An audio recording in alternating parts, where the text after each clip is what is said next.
شما إسرائيل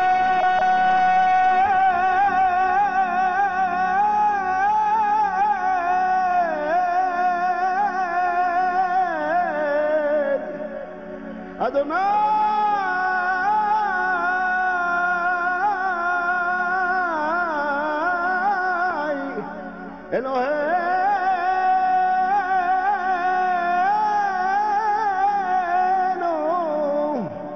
أدوناي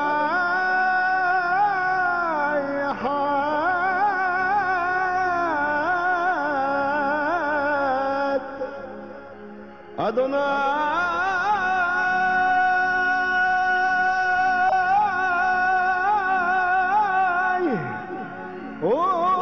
أولئيم தகுதிக்கு மிஞ்சி என்ன நன்மையால நிரப்புறீங்க, தகுதிக்கு மிஞ்சி என்ன நன்மையால நிரப்புறீங்க, உதவாத என் மேல் நீர் உண்மையாக இருக்கிறீங்க, உதவாத என் மேல் நீர் உண்மையாக இருக்கிறீங்க. நன்றி உமக்கே நன்றி, நன்றி உமக்கே நன்றி, நன்றி உமக்கே நன்றி. தகப்பனே நல்ல தகப்பனே, தகப்பனே நல்ல தகப்பனே, என்னை தாங்கிடும் நல்ல தகப்பனே, என்னை தாங்கிடும் நல்ல தகப்பனே.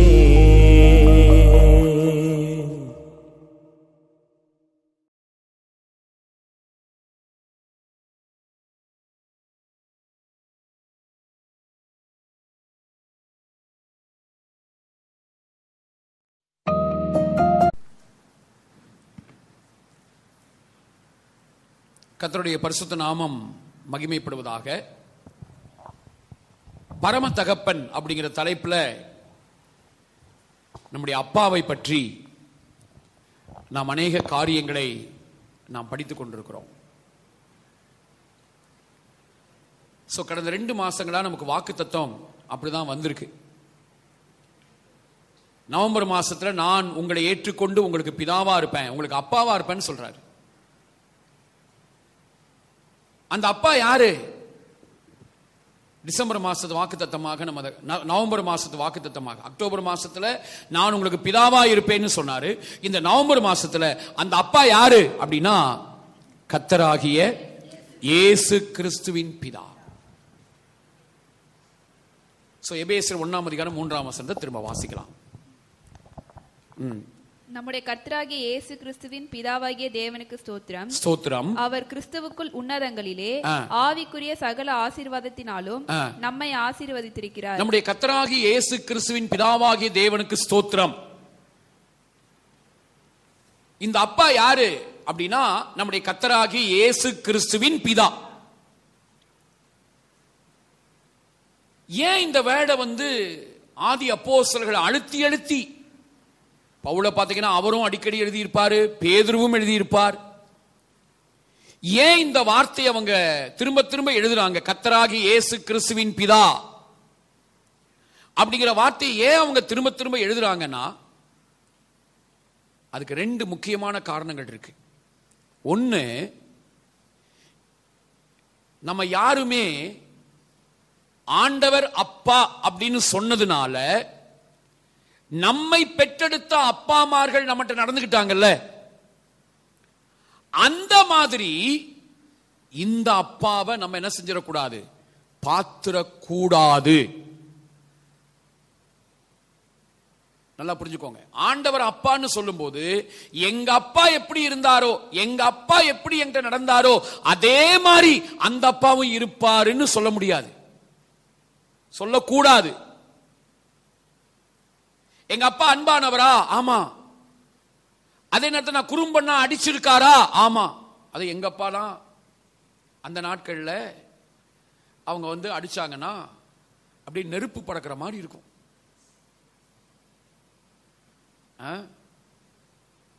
அதே மாதிரி அவங்கவுங்க உங்க அப்பாவை நீங்க உங்க கண் முன்னாடி கொண்டு வந்து பாருங்க. அன்பா இருந்திருப்பாங்களா? ஆமா, அன்பா இருந்திருப்பாங்க. ஆனா ஒரு சைடு அவங்களுக்கு என்ன ஒரு நினைப்பு இருக்கும்?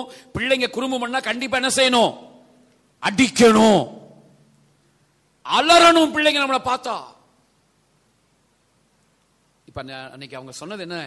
ஊழியக்காரன் உங்களை பார்த்தா நாங்களாம் அலறுவோம். என்னன்னா அந்த மாதிரிதான ஒரு மனநிலைக்குள்ளாக நம்ம தள்ளப்பட்டிருக்கிறதுனால ஒரு சைடு நாங்க அன்பா இருப்போம், மறு சைடு நாங்க பிள்ளைங்க என்ன செய்வோம்? அவங்க தப்பு பண்ணும்போது அடிப்போம். அப்படி நம்ம அப்பா அம்மார்கள் நம்மகிட்ட அப்படி இருந்ததுனால, நம்மளும் நம்முடைய பிள்ளைங்க கிட்ட அப்படி இருந்ததுனால, ஐயோ கண்ணில் பார்த்தாலே பயந்துருவோம். அவர் அப்படி கண்ணில் பார்ப்பாரு, அவ்வளவுதான் பயந்துருவோம். அப்படிங்கிறதான ஒரு படம் நம்மளும் நம்ம பிள்ளைங்கிட்ட உருவாக்கி வச்சிருக்கோம். நம்ம அப்பா அம்மாருங்க நமக்கும் அப்படி ஒரு படத்தை உருவாக்கி வச்சிருக்கிறதுனால அதே மாதிரிதான் ஆண்டவரையும் நம்ம பார்க்கிறோம். அவரும் ஒரு சைடு என்ன செய்வாரு? அன்பா இருப்பாரு, மறு சைடு என்ன செய்வாரு? அடிப்பாரு. சோ இப்படி நீ உன் பிள்ளைகிட்ட இந்த மாதிரியான அப்பாவா நீ இருந்த மாதிரியும், அல்லது உங்க அப்பா உங்ககிட்ட இந்த மாதிரி இருந்த மாதிரி அந்த விதமா இந்த அப்பா இல்ல. அதனால உலகத்துல நீ பார்க்கிற அப்பா மாதிரி இந்த அப்பாவை நீ பார்க்காத. இன்னும் சொல்ல போனா உரிமையான தகப்பன் யாருன்னா நமக்கு யாரு? கர்த்தராகிய இயேசு கிறிஸ்துவின் பிதா. நமக்கு உதவி செய்த தகப்பன் தான் யாரு? நம்மளை பெற்றெடுத்த அப்பா. எனக்கு உரிமையான அப்பா யாருன்னா கர்த்தராகிய இயேசு கிறிஸ்துவின் பிதா. என்னை பெற்றெடுத்த பெஞ்சமின் அப்பா அவர் யார்? உதவியாளர். அவங்க வேண்டான்னு கிடையாது. ஆண்டவர் அவங்க கையில கொடுத்து, என்னுடைய உரிமை சொத்தை உன் கையில கொடுக்கிறேன், இந்த உரிமை சொத்தை நான் எந்த நோக்கத்துக்காக இந்த பூமிக்கு அனுப்பி இருக்கணும், அந்த நோக்கத்தை நிறைவேற்றுறதுக்கு என்ன செய்யணும்? அந்த உரிமை சொத்தை ட்ரெயின் பண்ணணும், அதுக்கு நீ உதவியா இருக்கணும். அப்படின்னா ஆண்டவர் நம்முடைய கையில கொடுத்திருக்காரு. சோ பிள்ளைய நீங்க பெரம்பெடுத்து அடிக்கிறது, அவன் தப்பு பண்றான் உடனே அவனை அடிக்கிறதும், அவங்கள நீங்க முழங்கால உப்பு போட்டு முழங்கால் போட வைக்கிறதெல்லாம் ஒர்க் பண்ணாது, ரிசல்ட்டை கொண்டு வராது. பிள்ளைங்க ஒருவேளை உங்களுக்கு பயந்து நல்ல மார்க் எடுப்பாங்க, ஆனா பின் நாட்கள்ல அவங்களுடைய குடும்ப வாழ்க்கையில அந்த உறவுகள் அப்படிங்கிற விஷயத்துல வரும்போது கோட்டை விட்டுருவாங்க. சரிங்களா? சோ பிள்ளைகளை அன்புனால வளர்க்கணும். அவங்ககிட்ட எதெல்லாம் மாறலையோ அந்த பகுதிகளுக்காக ஆண்டவர்கிட்ட நம்ம ஜெபிக்கணும். அவங்ககிட்ட அடிக்கடி அதை சொல்லிக்கிட்டே இருக்கணும். இந்த பகுதி நீ தப்பு பண்ற, நீ இந்த பகுதியை நீ மாறணும். ஒருவேளை நம்ம டென்ஷன் ஆகி ஏதோ தப்பி தவறி ரொம்ப தாங்க முடியாம அடிச்சுட்டா கூட அதுக்காக அவங்ககிட்ட சாரி கேட்கணும்.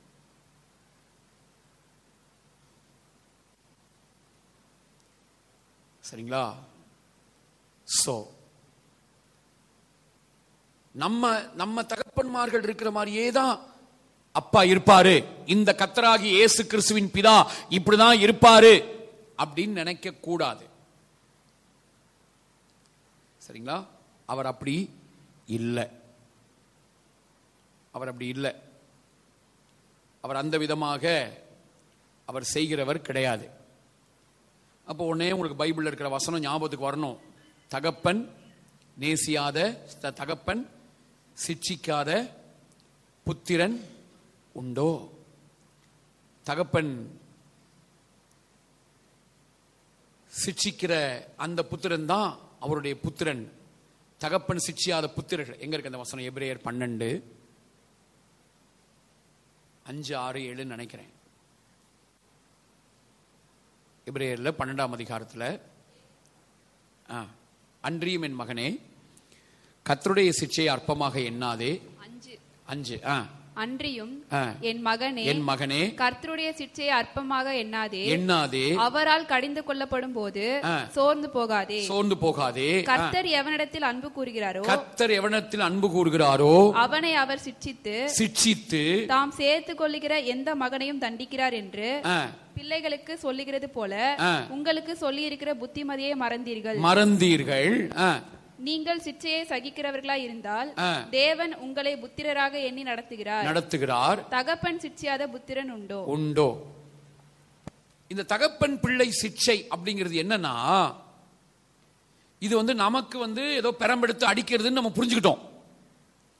ஆனா ஒரு யூதனை போய் நீங்க கேட்டீங்கன்னா அவங்க அழகா விளக்க சொல்லுவாங்க. இது என்னன்னா, ஒரு மந்தையை மேய்க்கிற மேய்ப்பர் தன்னுடைய ஆடுகளை மேய்த்து கொண்டு போகும்போது அந்த ஆடு சில ஆடு, ஏதாவது ஒரு ஆடு அந்த மந்தையில இல்லாம அந்த மந்தையை விட்டு வழி மாறிடுச்சுன்னா இந்த மேய்ப்பர் கோலும் தடியும் வச்சிருப்பார். அந்த கோலை என்ன செய்வார்னா, அந்த வழிமாறி போயிருக்கிற ஆட்டின் மேல படாம அதனுடைய உடம்புல ஒரு இம்மி அளவு கூட படாத அளவுக்கு என்ன செய்வார்னா, அந்த கோலை தூக்கி அதுக்கு முன்னாடி போடுவார், தூக்கி எறிவார். அது கண்ணு பார்க்கிற மாதிரி அதுக்கு முன்னாடி தூக்கி எறிவார். அது தூக்கி எறிஞ்சதை பார்த்த உடனே அந்த ஆடு விளங்கிக்கும், நம்ம என்ன பண்ணிட்டோம், மந்தையை விட்டு மாறி வந்துட்டோம். மேய்ப்பர் என்ன செய்யறார், என்ன சிட்சிக்கிறார். மேய்ப்பர் என்னை கண்டிக்கிறார், என்னை திருத்துகிறார், நான் மந்தைக்குள்ள திரும்பிடணும்னு அவர் எனக்கு சொல்றாரு அப்படின்னு சொல்லி ஆடு என்ன பண்ணிரும், மந்தைக்குள்ள வந்துரும். நம்ம அப்பா சிட்சிப்பாரா?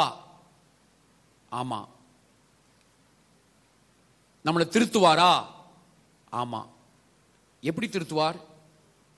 இந்த கோல் மாதிரி தான் அவருடைய வார்த்தை.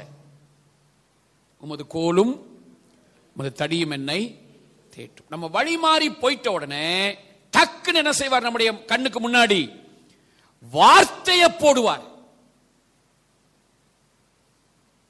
வார்த்தையை அனுப்புவார். அவர் வார்த்தையின் மூலமா பேசுவார். அந்த வார்த்தை உங்களுக்கு தான் அப்படின்னு உங்களுக்கு தெரியும். அது உங்களுக்கு நேரா தான் வருது, உங்களுக்காக தான் அது பேசப்படுதுங்கிறது உங்களுக்கு தெரியும். அதுதான் அவர் சிட்சிக்கிறது. அப்படிதான் ஆண்டவர் சிட்சிப்பாரே ஒழிய இவங்கெல்லாம் சொல்ற மாதிரி உங்களை அடிச்சு ஆக்சிடென்ட் ஆக்கி, சரியா, ஆக்சிடென்ட் ஆக்கி இல்லைன்னா உங்களை வியாதியில படுக்க வச்சு அல்லது உங்களுக்கு இருக்கிற பணத்தெல்லாம் புடுங்கிட்டு உங்களை தரித்திரமாக்கி விட்டு அப்படி சிட்சிக்கிற அப்பா கர்த்தராகி இயேசு கிறிஸ்துவின் அப்பா இல்லை. எத்தனை பேர் ஆமென்? சந்தோஷமா ஆமென் சொல்லுங்க. அப்ப அவர் சிட்சிப்பாரா? எப்படி சிட்சிப்பாரு? வார்த்தையை பேசி பேசி பேசி சிட்சிப்பார். வார்த்தையை சொல்லி சொல்லி சொல்லி சிட்சிப்பார். அப்போ ஏங்க அவங்களுக்குலாம் ஆக்சிடென்ட் ஆச்சு? ஏன் ஆச்சு? நீ போகக்கூடாத ரூட்ல போன ஆச்சு, வண்டி வர்றதை கவனிக்கல ஆச்சு, இல்ல அவன் ஒன்ன கவனிக்கல அதனால ஆயிடுச்சு. அதுக்கு யார் காரணர்? இல்ல, நம்ம அப்பா காரணர் இல்ல.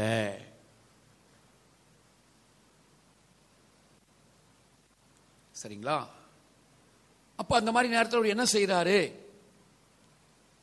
அந்த நிர்பந்தமான நிலையிலிருந்து நம்மளை விடுவித்து நம்ம வாழ்க்கையை மறுசீரமைக்க தான் அவர் ஆவலா இருக்கிறாரே ஒழிய உன்னை வியாதியில படுக்க வைக்கிறதுக்கு அவர் ஆசையாக இல்லை. இது ஒரு காரணம்.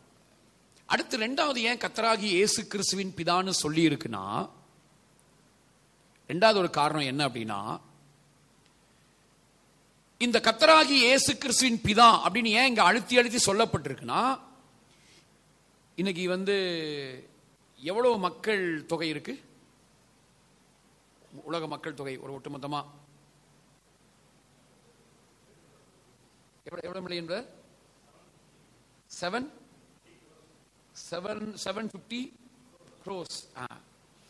என்ன தெரியுங்களா, இந்த பைபிள்ல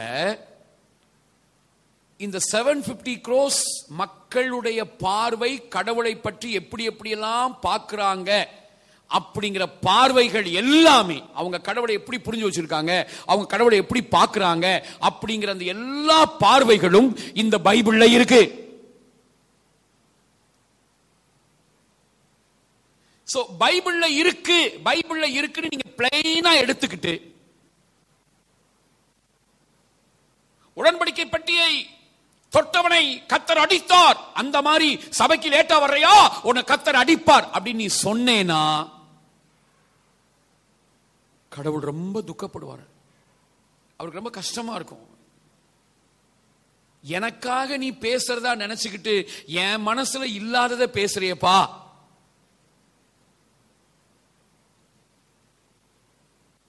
கர்த்தராகி இயேசு கிறிஸ்துவின் பிதா, ஆண்டவராகி இயேசு இந்த உலகத்துல மனுஷனா வந்தப்போ அந்த மாதிரி யாரையாவது அவர் அப்படி அடிச்சிருந்தார்னா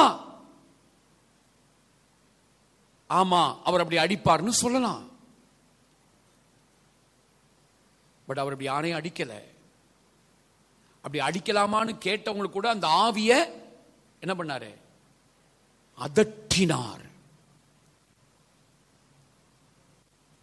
அப்போ இந்த பைபிள்ல இப்படி ஒவ்வொருத்தரும் அவங்க கடவுளை எப்படி பார்க்கறாங்க அப்படிங்கறத பத்தி இந்த பைபிள்ல அழகா சொல்லி இருக்கு. அதெல்லாம் இந்த பைபிளுக்குள்ள இருக்கு. அதுக்கு இடையில நம்ம யாரை பார்க்க முடியும்னா, அன்பான மனதுருக்கம் உள்ள உங்களை இந்த சிருஷ்டிகளெல்லாம் விட விலையேற பெற்றவங்களா உங்களை வேல்யூ பண்ற இந்த கர்த்தராகிய இயேசு கிறிஸ்துவின் பிதாவை இந்த பைபிளுக்குள்ள என்ன செய்ய முடியும்? பார்க்க முடியும். பைபிளை நம்ம ஏன் படிக்கிறோம்? இந்த பைபிள் யாரை பத்தி சொல்லுது? அடிக்கிறாரு, பெட்டியை தொட்டான், அடிச்சாரு, அப்படி பண்ணாரு, கோபப்பட்டார், அப்படியே ஒரு கோபம் பற்றி எரிந்தது, அவர் அப்படி செய்தார் இப்படி செய்தார்னு சொல்ற இதுக்கு நடுவுல இயேசு பிதாவை எப்படி காண்பித்தாரோ அந்த பிதாவை நம்ம என்ன செய்ய முடியும்? பார்க்க முடியும். அதுக்கு தான் எந்த கண்ணாடியை போட்டு பைபிளை படிக்கணும்? இயேசுங்கிற கண்ணாடியை போட்டு பைபிளை படிக்கணும். அப்போ கர்த்தராகி இயேசு கிறிஸ்துவின் பிதான்னு சொல்லும்போது வேதத்துல நமக்கு அங்கங்க காண்பிக்கப்பட்டிருக்கிற கோபப்படுகிற, எரிச்சல் உள்ள கடவுள் அப்படிதான் இருப்பாரு அப்படிங்கிற அந்த பார்வையில நம்ம பார்க்கல. நம்ம முழுக்க முழுக்க இயேசு பிதாவை எப்படி காண்பித்தாரோ அதே விதமாக நம்ம பார்க்கிறோம். இப்போ ஒரு 3 வசனத்தை நான் காட்டுறேன். இன்னும் நம்ம குறிப்புக்குள்ளேயே போல 4 குறிப்பு தான் முடிச்சிருக்கோம். ஆனா அதுக்கு முன்னாடி இதெல்லாம் நம்ம புரிஞ்சுக்க வேண்டிய விஷயம். கலாத்தியர் 3ஆம் அதிகாரம் 13ஆம் வசனத்தையும் மரத்திலே தூக்கப்பட்ட இருங்க அதை அப்படியே ஒருத்தர் எடுத்து வச்சுக்கோங்க. அடுத்தது உபாகமம் 21:23 இந்த 2 வசனத்தையும் வச்சுக்கோங்க. இப்ப படிங்க. கலாத்தியர் 3:13 படிங்க. மரத்திலே தூக்கப்பட்ட எவனும் சபிக்கப்பட்டவன் என்று எழுதியிருக்கிறபடி கிறிஸ்து நமக்காக சாபமாகி நியாயப்பிரமாணத்தின் சாபத்திற்கு நம்மை நீங்களாக்கி மீட்டுக் கொண்டார். இந்த வசனத்தை பவுல் எங்க இருந்து எடுக்கிறார்னா இந்த உபாகமம் 21:23 இருந்து எடுக்கிறார். படிங்க. இரவிலே அவன் பிரேதம் மரத்திலே தொங்கலாகாது, அந்நாளிலே தானே அதை அடக்கம் பண்ண வேண்டும். தூக்கி போடப்பட்டவன் தேவனால் சபிக்கப்பட்டவன். இந்த 2 இததான் அவர் அங்க எடுத்து எழுதுறாரு. இந்த எண்ணாகம உபாகமம் 21:23 இருக்கிற இந்த வசனத்தை தான் எடுத்து கலாத்தியர் 3:13 பவுல் மேற்கோள் காட்டுறாரு. இந்த 2 வசனத்துக்கும் என்ன வித்தியாசம்? தூக்கி போடப்பட்டவன் அங்க படிமா. என்னாகும் உபாகம் 21:23 படிங்க. இரவிலே அவன் பிரேதம் மரத்திலே தொங்கலாகாது, அந்நாளிலே தானே அதை அடக்கம் பண்ண வேண்டும். தூக்கி போடப்பட்டவன், அதாவது மரத்துல தூக்கி போடப்பட்டவன், அதை பத்தி அங்க சொல்லி இருக்க முந்தின வசனத்துல பாத்தீங்கன்னா அதை பத்தி சொல்லி இருக்கோம். சோ தூக்கி போடப்பட்டவன் தேவனால் சபிக்கப்பட்டவன். சரி, இப்படி இங்க சொல்லி இருக்கல. இப்ப இதை எடுத்து பவுல் எழுதும் போது என்ன சொல்றாரு? இல்ல இல்ல, அந்த அந்த வேடையே பிடிங்க. அதுக்கெல்லாம் நீங்க போக வேண்டாம். அந்த வேடை எடுங்க. மரத்திலே தூக்கப்பட்ட எவனும். அங்க எது என்ன, இதுக்கு அதுக்கு என்ன வித்தியாசம்? சொல்லுங்க சார், சொல்லுங்க. அப்படின்னு எங்க சொல்லியிருக்கு? சரி, பவுல் என்ன சொல்றாரு? அப்ப எதை ரிமூவ் பண்ணிட்டாரு? எந்த வேடை தூக்கிட்டாரு? எதை தூக்கிட்டாரு? தேவனால் அப்படிங்கிற வேர்ட் இருக்குல்ல, தேவனால்ங்கிற வேர்டை தூக்கிட்டாரு பவுல். அப்போ மோசேக்கு எப்படி புரியுது? தேவனால். அப்ப மோசே பார்க்கிற தேவன் எப்படி, மோசே தேவனை எப்படி பார்க்கிறாரு? அவர் அன்புள்ளவர் தான், அவர் இரக்கமும் உருக்கமும் நீடிய சாந்தமும் தயவும் உள்ளவர் தான். ஆனா அவசியப்படும் போது அவர் என்ன பண்ணிடுவாரு? சபிச்சிருவாரு. ஆனா பவுல்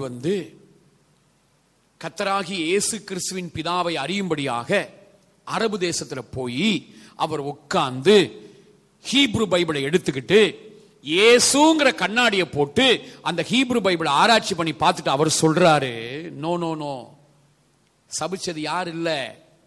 தேவன் இல்ல. இந்த கர்த்தராகிய இயேசு கிறிஸ்துவின் பிதா உங்களையும் என்னையும் சபிக்காதவர். அவருடைய விருப்பமெல்லாம் இஸ்ராயேலை ஆசீர்வதிப்பதே அவருக்கு பிரியம்.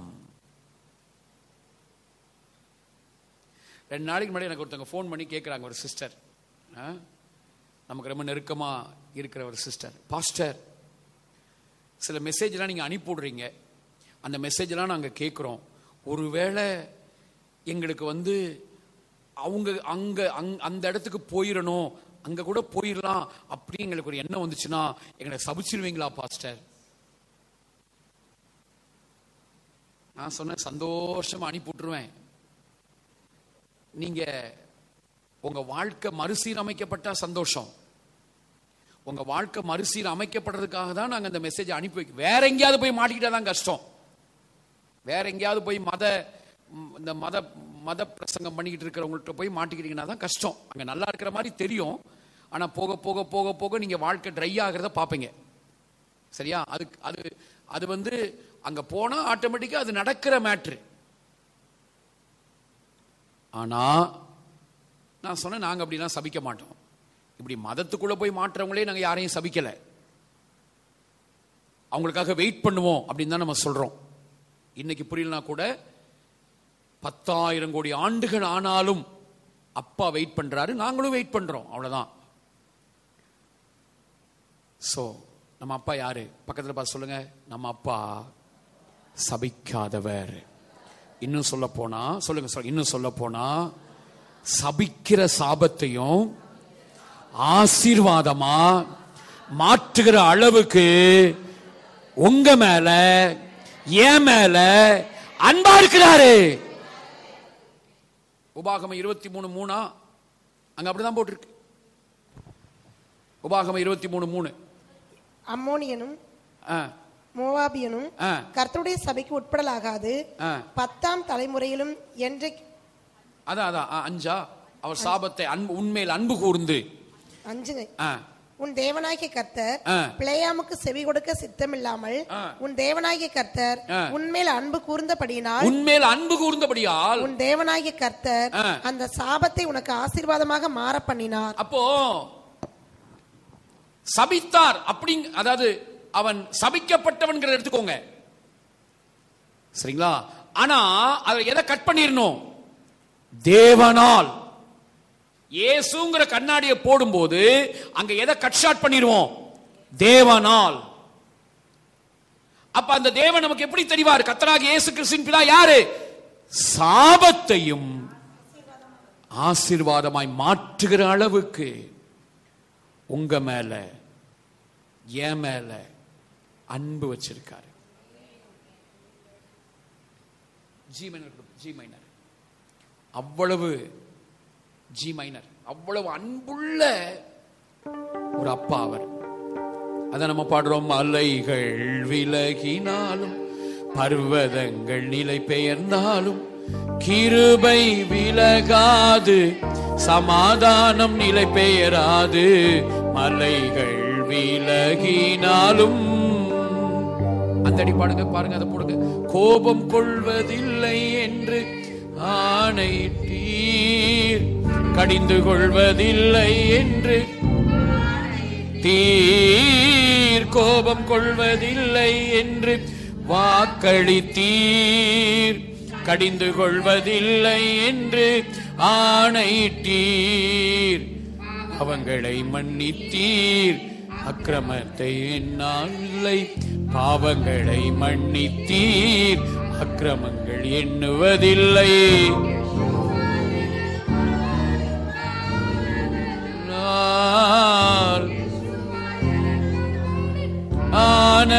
ஆனதனால் கிருபை விலகாதையா, ஓ கிருபை விலகாதையா. ஏசையாவும் கிருபை விலகாதையா, கிருபை விலகாதை. இன்னொரு முறை கூட பாருங்க. மலைகள் விலகினாலும், மலைகள் விலகினால், நல்ல கை தட்டி உற்சாகமா. சபிக்காத அப்பா. விலகினாலும் பர்வதங்கள் நிலை பெயர்ந்தாலும் கிருபை விலகாது, சமாதானம் நிலை பெயராது. கிருபை விலகாது, சமாதானம் நிலை பெயராது. மலைகள் விலகினாலும், இன்னொரு முறை கோபம் கொள்வது, கோபம் கொள்வதில்லை என்று வாக்களித்தீர், கொள்வதில்லை என்று ஆணைத்தீர், கோபம் கொள்வதில்லை என்று வாக்களித்தீர், கடிந்து கொள்வதில்லை என்று ஆணைத்தீர். பாவங்களை மன்னித்தீர், அக்கிரமங்களை எண்ணுவதில்லை, பாவங்களை மன்னித்தீர், அக்கிரமங்களை எண்ணுவதில்லை. இயேசு எனக்கு பலியானதால், இயேசுவா எனக்காய் பலியானதால், கிருபை விலகாதையா, கிருபை விலகாதையா. இயேசையாவும் கிருபை விலகாதையா, கிருபை விலகாதையா. கைகளை தட்டி செலிப்ரேட் பண்ணுங்க, செலிப்ரேட் பண்ணுங்க. சபிக்காத அப்பா, எந்த சபிக்காத அப்பா, சாபத்தை அன்பினால ஆசீர்வாதமாய் மாற்றுகிற கர்த்தராகி இயேசு கிறிஸ்துவின் அப்பா அவரு. அப்போ தேவனால் சபிக்கப்பட்டவர் பட்டவன், அப்ப தேவன் சபிப்பாரு அப்படின்னு பைபிள்லயே போட்டிருந்தா கூட அந்த வசனத்தை என்ன செய்யணும்? இயேசுங்கிற கண்ணாடியை போட்டு பார்த்தா புரியும். கர்த்தராகி இயேசு கிறிஸ்துவின் பிதா அங்க சபிக்கல, அவங்களுக்கு அவர்தான் சபிச்சிட்ட மாதிரி புரிஞ்சது. சரிங்களா? என்னன்னா அவங்களுக்கு வந்து இந்த சிலோன் ரேடியோ ஸ்டேஷன், இந்த ரேடியோஸ்லாம் இருக்கும்போது, சிலோன் ஸ்டேஷன் இலங்கை வானொலி நிலையம், இலங்கை ஒளிபரத்து கொடுத்தாவணும் அப்படி சொல்லுவாங்க. டங் டங் டங் அப்படி ஒரு பெல்லெல்லாம் அடிக்கும். அந்த ஸ்டேஷனை நீங்க போனீங்கன்னா அது என்ன செய்யும்? உள்ள போய் உள்ள போய் உள்ள போய் உள்ள போய் வெளியே வரும். சில நேரங்கள்லாம் நாங்களாம் சின்ன வயசுல இருக்கும்போது எங்களுக்கு பிடிச்ச பாட்டு, அந்த அந்த நாட்களில் நான் வந்து இளையராஜாவுடைய ஃபேனு, அதனால எங்கள் வீட்டில் ரேடியோ தான் இருக்கும், கரண்ட்லாம் கிடையாது. அப்போது அந்த மாதிரி பிடிச்ச பாட்டு போச்சுன்னு வைங்களேன், நல்லா பிடிச்ச பாட்டா போகும், நல்லா ரசிக்கணும்னு இருக்கும். ஆனா அந்த ஸ்டேஷன் என்ன ஆகும்னா உள்ள உள்ள உள்ள உள்ள போயிட்டு வரும். கிளியரா இருக்காது. டி மேஜர் கொடுப்பா, கிளியரா இருக்காது. டி மேஜர் மேஜர், ஏன்னா இது சபை இல்லையா. இப்போ உதாரணமா தேவனின் கோயில் நான் என்ன கேட்டேன் அப்படி ஒரு பாட்டு. இது தேவனின் கோயில், அது சத்தமா கேட்கும், அது கேட்காது. அது வேற. அப்புறம் சினிமா பாட்டு பாடிட்டோம். சினிமா பாட்டுலையும் பார்த்து தேவனின் கோயில் தான் பாடியிருக்கேன். சரிங்களா? ஓகே. அப்போ இந்த மாதிரிதான் எப்படி இந்த இலங்கை ஸ்டேஷன்ல எப்படி சவுண்ட் உள்ள உள்ள போயிட்டு போயிட்டு வருமோ, இந்த மாதிரிதான் இந்த மோசே, ஆபிரகாம், தாவீது இவங்களுக்கெல்லாம் கடவுள் பேசுறதும் அந்த சத்தங்கள் எல்லாமே எப்படி எப்படி கேக்குது, போயிட்டு போயிட்டு போயிட்டு போயிட்டு வர்ற மாதிரி தான் தெரியும். அதனால அவங்களுக்கு புரிஞ்சதை எழுதியிருக்காங்க. சிலது கொஞ்சம் வேற மாதிரி கேட்டது, கொஞ்சம் இறைச்சலா கேட்டதை அவங்களுக்கு எப்படி காதுல கேட்டுச்சோ அப்படி எழுதியிருக்காங்க. ஓகே, இதை நீங்க நல்லா புரிஞ்சுக்கணும். சோ தேவன் சபிக்காதவர். ஒரு ஆமென் சொல்லுங்க. உங்க வாழ்க்கையில என்ன பிரச்சனை வந்திருந்தாலும் ஆண்டவர் போட்ட சாபத்துல வந்துருச்சுன்னு யாராவது சொன்னா போங்க போங்க சார், போங்க சார், வேலையை பார்த்துட்டு போங்க சார் அப்படின்னு சொல்லிட்டு அதெல்லாம் தூக்கி எரிஞ்சிடணும். அடுத்தது இன்னொரு வசனம் காட்டுறேன். என்னாகமம் 14:37. என்னாகமம் 14:37. சபையார் எல்லாரும் அவனுக்கு விரோதமாய் முறுமுறுக்கும்படி அந்த துர்செய்தியை சொன்னவர்களாகிய அந்த மனிதர் கர்த்தருடைய சந்நிதியில் வாதையினால் செத்தார்கள். கர்த்தருடைய சந்நிதியில் வாதையினால் செத்தார்கள். அப்படிங்கும் போது நம்ம இந்த வசனத்தை அப்படியே நார்மலா பார்த்தா இங்க வாதையை அனுப்பி சாகடிச்சது யாரு? கர்த்தர் அப்படிங்கிற மாதிரி தான் தெரியுது. இப்ப பவுல்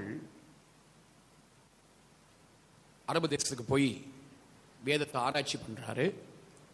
1 கொரிந்தியர் 10:10 அவர் ஆராய்ச்சி பண்ணி கர்த்தராகிய இயேசு கிறிஸ்துவின் பிதா அவரை அறிகிற அறிவோட பைபிளை படிக்கும் போது அவருக்கு அது எப்படி புரியுது? படிங்க. அவர்களில் சிலர் முறுமுறுத்து சங்காரக்காரனாலே அழிக்கப்பட்டார்கள். அதே அங்க இருக்கிற வசனத்தை எடுத்து இங்க எழுதுறாரு. அங்க இருக்கிற வசனத்தை பார்த்தா கர்த்தருடைய சந்நிதியில வாதையினால செத்தாங்க. அப்ப அங்க அழிச்சது யாரு? கர்த்தர்ங்கிற மாதிரி தெரியுது. ஆனா இங்க பார்த்தா உண்மை புரியுது. யாரு அழிச்சது? யாரு? அதாவது இவன் பேசின நெகட்டிவான வார்த்தையை கையில் எடுத்துக்கிட்டு நாங்க இங்கே செத்த நல்லா இருக்கும், இங்கே செத்த நல்லா இருக்கும், இங்கே செத்த நல்லா இருக்கும் அப்படின்னு சொல்லி சொல்லி அவனுக்கு பேசினானுங்க பாருங்க. அந்த வார்த்தையை கையில் எடுத்துக்கிட்டு அந்த வார்த்தையை வச்சு அவனுங்களை அழிச்சது யாரு? சங்காரத்தூதன் சாத்தான். கர்த்தர் இல்ல, நம்ம அப்பா கிடையாது.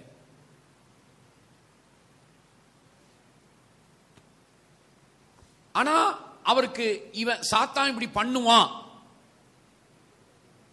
இந்த விதமா அழிப்பான் அப்படின்னு அவருக்கு தெரியும். அதை சொல்றாரு. 40 நாள் நீங்க 40 வருஷம் நீங்க இப்படி ஆவீங்க, யுத்த புருஷன்லாம் அழிவீங்க அப்படின்னு சொல்றாரு. சொல்லும் போது நீங்க பாருங்களேன், ஐயா நாங்க சொன்ன வார்த்தைக்காக நாங்க மனம் வருந்துருவோயா அப்படின்னு மனம் திரும்ப உங்களுக்கு மனசு இல்ல. அவங்க என்ன பண்றாங்க? நாங்க போய் எப்படியாவது நாங்க அது பண்ணுவோம் இது பண்ணுவோம்னு போறாங்க. சோ அவங்களுக்குள்ள இருக்கிற இருதய கடினமும் அவங்க பேசின அந்த தவறான வார்த்தையும் சாத்தான் தன் கையில் எடுத்துக்கொண்டு அவங்கள அழிச்சான். சரிங்களா? அதனால நமக்கு புரியணும், நம்முடைய ஆண்டவர் யாரு? அழிக்கிறவர் கிடையாது. அந்த உடன்படிக்கை பெட்டியை கொண்டு போகும்போது அங்க உண்மை என்ன? மாடு மிரண்டுச்சு, பெட்டியை போய் தொட்டாரு, மாடு மிரண்டுச்சு, மிரண்ட மாடு இருக்கிற இடத்துல பெட்டியை போய் தொட்ட உடனே மாடு முட்டிருச்சு. ஆனா இவங்களுக்கு அது எப்படி தெரியுது? கர்த்தர் அடித்தார்.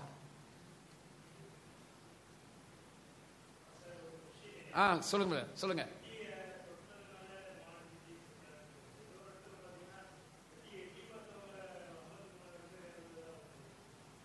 ஆமாயா, பெட்டியை எட்டி பார்த்தவங்க அது எல்லாத்துக்குமே அந்த பெட்டியை எட்டி பார்த்ததுனால. இப்போ நீங்க நல்லா கவனிச்சு பாருங்க, ஒரு அது செய்யக்கூடாத காரியமான செய்யக்கூடாத காரியம் தான். இப்ப பெட்டி எட்டி பார்க்க போறான்னா நம்ம தேவனுடைய மைண்ட் வந்து என்னைக்குமே அவர் வந்து 2-3 முறை.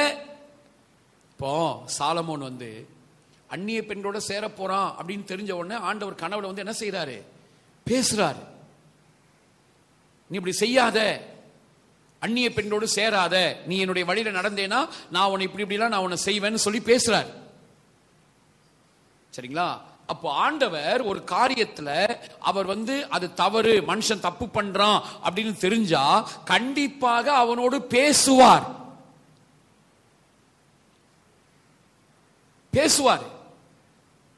பேசி உணர்த்துவார்.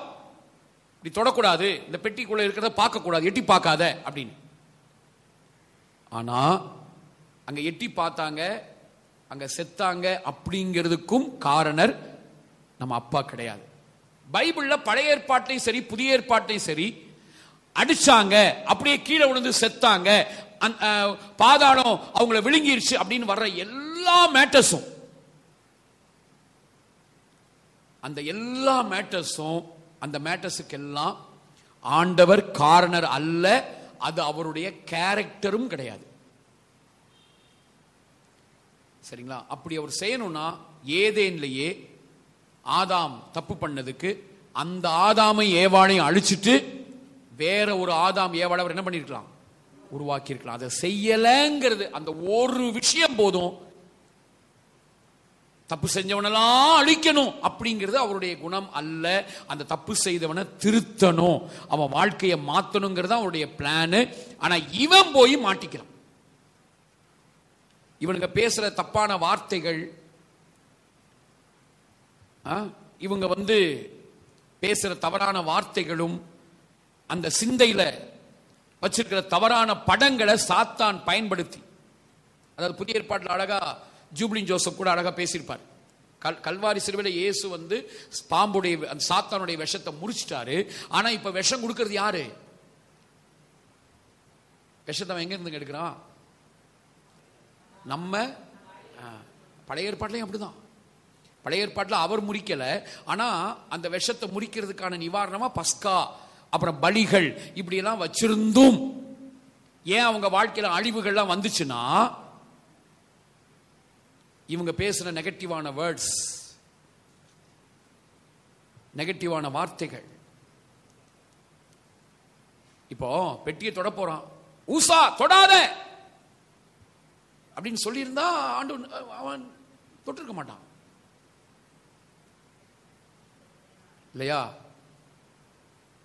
ஏங்க அதுக்கப்புறம் அது ஓபேத்ஏதோமுடைய வீட்டில் இருந்துச்சுங்க. அங்க அந்த பெட்டி இருக்குது, அந்த பெட்டி மேல பெட்டியை தொடுறாங்க, எல்லாம் தான் பண்றாங்க. அங்க ஒன்றும் ஆகலையே, அங்க அடிக்கலையே. அது ஒரு புறஜாதியனுடைய வீட்டில் இருக்கு அந்த பெட்டி. சோ இந்த கர்த்தராகிய இயேசு கிறிஸ்துவின் பிதா, பிரதர் கேட்ட கேள்வி நல்ல கேள்வி, அதுல நமக்கு ஒரு தெளிவு வருது. சோ கர்த்தராகிய இயேசு கிறிஸ்துவின் பிதா அழிக்கிறவர் கிடையாது. அதனால நான் சொல்றேன், இந்த பைபிள்ல இன்னைக்கு 750 கோடி மக்கள் இந்த உலகத்துல வாழ்றாங்கன்னா இவங்க அத்தனை பேரும் கடவுளை எந்தெந்த பார்வையில பாக்குறாங்க அப்படிங்கிற விஷயங்கள் எல்லாம் இந்த பைபிள்ல இருக்கு. ஒவ்வொருத்தரும் அவங்க அவங்களுக்கு எப்படி புரிஞ்சதோ. நீங்க நியாயாதிபதிகள் எல்லாம் நீங்க படிச்சு பாருங்க. நியாயாதிபதிகள் ஒரு யுத்தம்லாம் நடக்கும். அந்த 17ஆம் அதிகாரத்துக்கு அப்புறம் பாத்தீங்கன்னா ஒரு யுத்தம் நடக்கும். அந்த யுத்தத்துல ஆண்டவர் பாத்தீங்கன்னா அவங்க 2 பேருக்குள்ள சண்டை வரும். கர்த்தர் வந்து இப்படி செஞ்சாரு, தேவன் வந்து உபவாசம் போட்டாங்க, இவங்க பக்கத்துலயும் செத்தாங்க, அவங்க பக்கத்துலயும் செத்தாங்க, இப்படி நிறைய பார்க்கலாம். ஆனா உண்மையிலே தேவன் தான் அப்படி இடைப்பட்டாருன்னா இல்ல, அங்க ஒரு வேற மாதிரி செயல்பட்டு இருக்காரு. ஆனா அவங்களுக்கு இது வேற மாதிரி புரிஞ்சிருக்கு.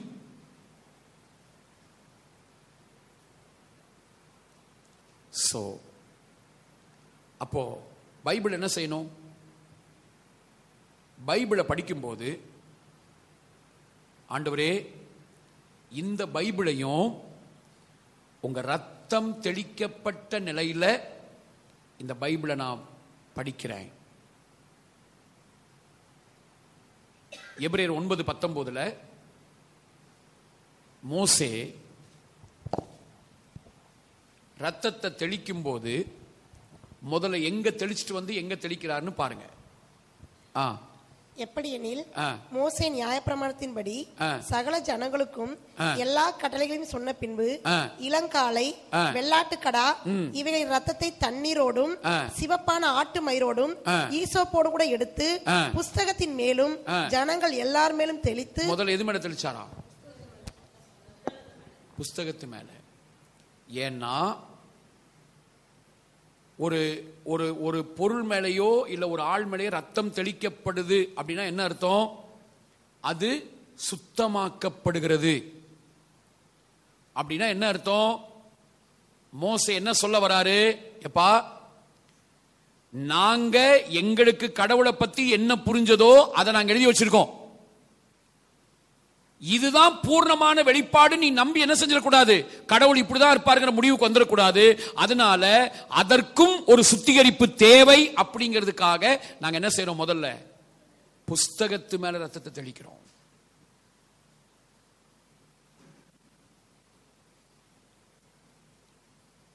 சரிங்களா? அப்போ கர்த்தருடைய வேதம் குறைவற்றது அப்படின்னு போட்டிருக்கே. அப்படின்னா ஆமா, குறைவற்றது. எப்படி குறைவற்றது? அந்த கர்த்தருடைய வேதம் நம்முடைய இயேசுவை நமக்கு காண்பித்து கொடுக்கிறதுல குறைவற்றது. தோரா அப்படிங்கிற வார்த்தையை நீங்க பாத்தீங்கன்னா டவ் வாவ் ரேஷே தோரா அப்படிங்கிற வார்த்தையை பாத்தீங்கன்னா அதனுடைய ஆர்டினல் வேல்யூ போட்டா 53 வரும். யெஷுவாவுக்கும் 53, தோராவுக்கும் 53. அப்படின்னா என்ன அர்த்தம்? ஏன் அது குறைவற்றது? கர்த்தருடைய வேதம் ஏன் குறைவற்றது அப்படின்னா அதுல இருக்கிற எல்லா சம்பவங்களும் குறைவற்றதுன்னு கிடையாது. அது எப்படி குறைவற்றது? இயேசு யார் அப்படிங்கிறத நமக்கு காண்பிக்கிறதுல அது குறைவற்றது. அது போதும் நமக்கு. காயினுக்கு மனைவி எங்க இருந்து வந்தா நமக்கு தெரிய வேண்டிய அவசியம் இல்லை. ஏங்க அந்த தேவகுமாரர்கள் மனுஷகுமாரத்திகள், அந்த தேவகுமாரர்களை யாருங்க? பிசாசா மனுஷனா? தெரிய வேண்டிய அவசியம் இல்லை நமக்கு. நமக்கு தெரிய வேண்டிய முக்கியமான மேட்டர் என்ன? இயேசு எங்க இருக்காரு? அதை இந்த வேதம் அழகா நமக்கு குறைவில்லாம காட்டுது. அது போதும். கர்த்தராகிய இயேசு கிறிஸ்துவின் பிதாவை இயேசுங்கிற கண்ணாடியை போட்டு பார்க்கும்போது அழகா நமக்கு காண்பிக்குது. So brothers and sisters, இந்த கர்த்தராகிய இயேசு கிறிஸ்துவின் பிதாவை தான் நம்ம அப்பாவா நம்ம பார்க்கிறோம். அப்போ பழைய ஏற்பாட்டில் இந்த மாதிரி அடித்தார், குத்துனாரு, அந்த மாதிரிலாம் வசனத்தை பார்க்கும்போது உடனடியா அந்த வசனத்தை லிட்டரலா எடுத்துக்கிட்டு ஆமா அதே மாதிரிதான் கடவுள் அடிப்பார்ங்கிற முடிவுக்கு வரக்கூடாது. என்ன செய்யணும்? அந்த வசனத்தை இயேசு நமக்கு பிதாவை காமிச்சிருக்காரு இல்லையா, அந்த அந்த கேரக்டரோட ஒப்பிட்டு பார்த்து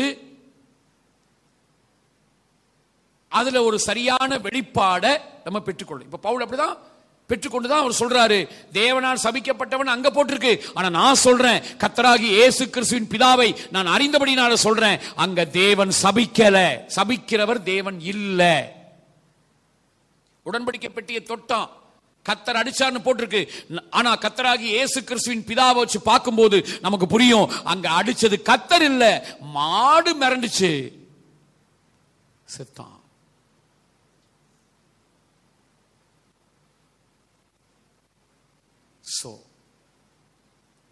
எபிரேயர் 1ஆம் அதிகாரம் 1-2 வசனத்தை தமிழ்ல படிக்கும்போது அந்த வசனத்தை வந்து டிபிடில தி பேஷன் டிரான்ஸ்லேஷன்ல அந்த வசனத்தை எடுங்க. எபிரேயர் 1ஆம் அதிகாரம். ஏன்னா 30 வருஷம் 40 வருஷம் நம்ம ஆண்டவரை பத்தி கேட்டுக்கிட்டு இருந்த சத்தத்தை மாத்திரம் இன்னைக்கும் யூடியூப்ல ஆங்காங்கே ஆங்காங்கே இந்த கர்த்தர் அடிப்பார் அப்படிங்கிற சத்தம் ஆண்டவர் அடிப்பார், ஆண்டவர் உன்னை வெட்டுவார் அப்படிங்கிற சத்தம் இன்றைக்கும் கேட்டுட்டு இருக்கிறதுனால இதுக்கு நடுவுல இந்த சத்தம் உங்களுக்கு ஒருவேளை புதுசா தெரியலாம், இல்ல தப்பா இருக்குமோ அப்படி கூட தெரியலாம்.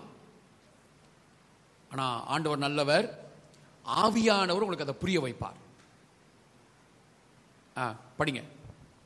பூர்வ காலங்களில் பங்கு பங்காகவும் வகை வகையாகவும் தீர்க்கதரிசிகள் மூலமாய் பிதாக்களுக்கு திருவுளம் பற்றின தேவன் இந்த கடைசி நாட்களில் குமாரன் மூலமாய் நமக்கு திருவுளம் பற்றினார். இப்படி இருக்கு இல்லையா?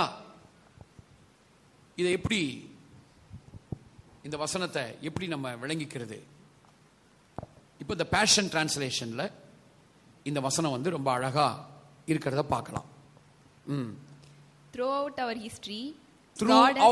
history, அதாவது நம்முடைய சரித்திரம், நம்முடைய வரலாறு முழுவதுமாக பார்க்கும்போது God has spoken to our ancestor by his prophet in many different ways. அதாவது ஆண்டவர் வந்து தம்முடைய தீர்க்கதரிசிகள் மூலமா, நம்முடைய முற்பிதாக்கள் மூலமா பல வழிகளில் பேசினார். The revelation he gave them was only a fragment at a time. எப்படிமா?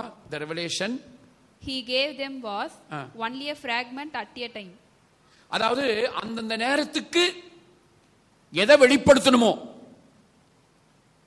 அந்தந்த சூழ்நிலைக்கு அந்தந்த மக்களுக்கு எதை வெளிப்படுத்தணுமோ அந்த வெளிப்படுத்த வேண்டியதை மட்டும் அவங்களுக்கு வெளிப்படுத்தினார். building one truth upon another. அதாவது ஒவ்வொரு சத்தியமாக கொஞ்சம் கொஞ்சமா. மோசேக்கு கடவுளை பற்றி புரிஞ்ச விதம் வேற, தாவீதுக்கு இன்னும் கொஞ்சம் நல்லா புரியுது. சோ மோசேக்கு புரிஞ்சதை விட தாவீதுக்கு ஆண்டவரை பத்தின புரிதல் கொஞ்சம் வித்தியாசமா இருந்ததுனாலதான் தேவ சமூகத்து அப்பத்தை என்ன செய்யற தைரியமா கொடுப்பா, ஒன்னும் நாங்க சாக மாட்டோம், குடு குடு குடு பாத்துருவோம், குடுறா. தேவ சமூகத்து அப்பையா என்னையா வாலிபர்கள்லாம் ஆசாரியர்கள் மட்டும் தானே புசிக்கணும், பரவாயில்லடா குடு, நைட்டு படுத்து காலையில் நாங்கள் நல்லா தான் எழும்புவோம், ஒன்னும் ஆகாது, அடிக்க மாட்டார், குடு. கடந்த செவ்வாய்க்கிழமை ட்ராக் மாறிட்டீங்களேயா அப்படின்னு சொல்லும்போது நான் சொன்னேன், ஓகே நாங்கள் ட்ராக் மாறிட்டோம் தானே, பார்த்துக்கிறோம். அப்பா என்ன பண்ணுவாருன்னு பார்க்கலாம், என்ன பண்ணுவார் நான் பார்க்குறேன். அது சொன்னதும் உங்களுக்கு ரொம்ப, அவரையே நான் பார்க்குறேன். தாவீது அப்படிதான் பண்ணாரு, ஒன்னும் ஆகாதுடா டேய் குடுறா. என்னன்னா இத வந்து இயேசு பாராட்டி பேசுறாரு. தாவீது செஞ்ச இந்த செயலை இயேசு, நம்முடைய யெஷுவா செலிப்ரேட் பண்ணி பேசுறத பார்க்கிறோம். அநேகமா மத்தேயு 12 இருக்கணும்னு நினைக்கிறேன். தாவீது தன்னுடைய மனுஷரோடு என்ன செஞ்சார் பாத்தீங்களா அப்படின்னு சொல்லி அதுல தன்னை ஒப்பிட்டு பேசுறத நீங்க பார்க்க முடியும்.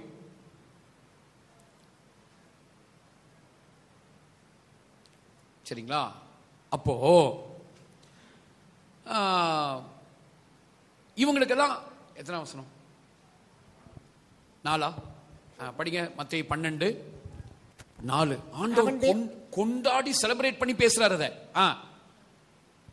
அதற்கு அவர், தாவீதும் அவனோடு இருந்தவர்களும் பசியா இருந்த போது செய்ததை நீங்கள் வாசிக்கவில்லையா? அவன் தேவனுடைய வீட்டில் பிரவேசித்து ஆசாரியர் தவிர வேறொருவரும் புசிக்கத்தகாத தேவ சமூகத்து அப்பங்களை தானும் தன்னோடு இருந்தவர்களும் புசித்தார்களே. அன்றியும் ஓய்வு நாட்களில் ஆசாரியர்கள் தேவாலயத்தில் ஓய்ந்திராமல், இப்படி சொல்லிட்டு தான் கீழே சொல்லுவாரு, மனுஷகுமாரன் ஓய்வு நாளுக்கும் ஆண்டவராயிருக்கிறார். அப்போ அந்த புரிதல்ல அது ஒரு ப்ரக்ரெசிவ், படிப்படியா தான் அவங்களுக்கு கொஞ்சம் கொஞ்சமா ஆண்டவரை பத்தி புரியுது. இப்ப அததான் இந்த டிபிடில சொல்லிட்டு அடுத்த வேர்டு தான் ரொம்ப முக்கியம். ஒருவேளை இதை சொல்லிட்டு நான் முடிக்கிறதா இருந்தாலும் முடிச்சிருவேன். அடுத்த வேர்டு ரொம்ப முக்கியம். என்னது? படிமா. But to us living in these last days, God, நமக்கு இந்த கடைசி நாட்களில் God now speak to us openly in the language of his son. திறந்த விதமா எந்த மொழியில பேசினாராம்? Language of Sun. எந்த மொழியில பேசினாரா? குமாரனின் மொழி. லாங்குவேஜ் ஆஃப் சன், குமாரன் என்கிற அந்த மொழியில பேசுகிறார். சோ ஹீப்ரு, கிரீக்கு, தமிழ் எந்த மொழியா இருந்தாலும் அந்த மொழியெல்லாம் எதுக்கு கீழே தான் வரணும்? குமாரன் அப்படிங்கிற மொழிக்கு கீழே தான் வரணும். இந்த குமாரனுக்கு அது சப்போர்ட்டிவா இருக்குதான் ஹீப்ரு, கிரீக் எல்லாம். நல்லா கவனிங்க. குமாரனை மையப்படுத்தாம நீங்க ஹீப்ரு படிச்சாலும் கிரீக் படிச்சாலும் அது மிஸ்கைட் பண்ணி விட்டுரும். ஈரோட்ல ஒரு பெரிய சபை, 300, 400, 500 பேர் வந்துட்டு இருந்த சபை. அவங்க ஹீப்ரு படிச்சாங்க, அதுவும் யூதர் அபாயிட்ட போய் படிச்சாங்க. படிச்சு இந்த குமாரனை மையப்படுத்தி, குமாரன் மொழி தான் ஹீப்ரு கிரீக்கை விட மேலான மொழி, குமாரன் தான் அந்த மொழி அப்படிங்கிறது தெரியாம படிச்சதுனால அந்த சபையில் என்ன ஆயிடுச்சு தெரியுங்களா? விருத்த சேதனம் பண்றது, அப்புறம் பண்டிகையெல்லாம் லிட்ரலா கொண்டாடுறது. அதுக்கப்புறம் ஒரு கட்டத்தில் என்ன பண்ணிட்டாங்க? புதிய ஏற்பாடை கிழிச்சு போட்டுறணும் அப்படிங்கிற லெவலுக்கு எல்லாம் போய் சபை 2ஆ 3ஆ உடஞ்ச ஒரு வழியாகி கடைசியில் அப்படி செஞ்சவரும் உலகத்தில் இல்லை. கம்பல்சரி எல்லாரும் விருத்த சேதனம் பண்ணணும்னு பிரமாணம் கொண்டு வந்துட்டாங்க. நம்மெல்லாம் யூதர்கள், நம்மெல்லாம் தமிழர்கள் கிடையாது.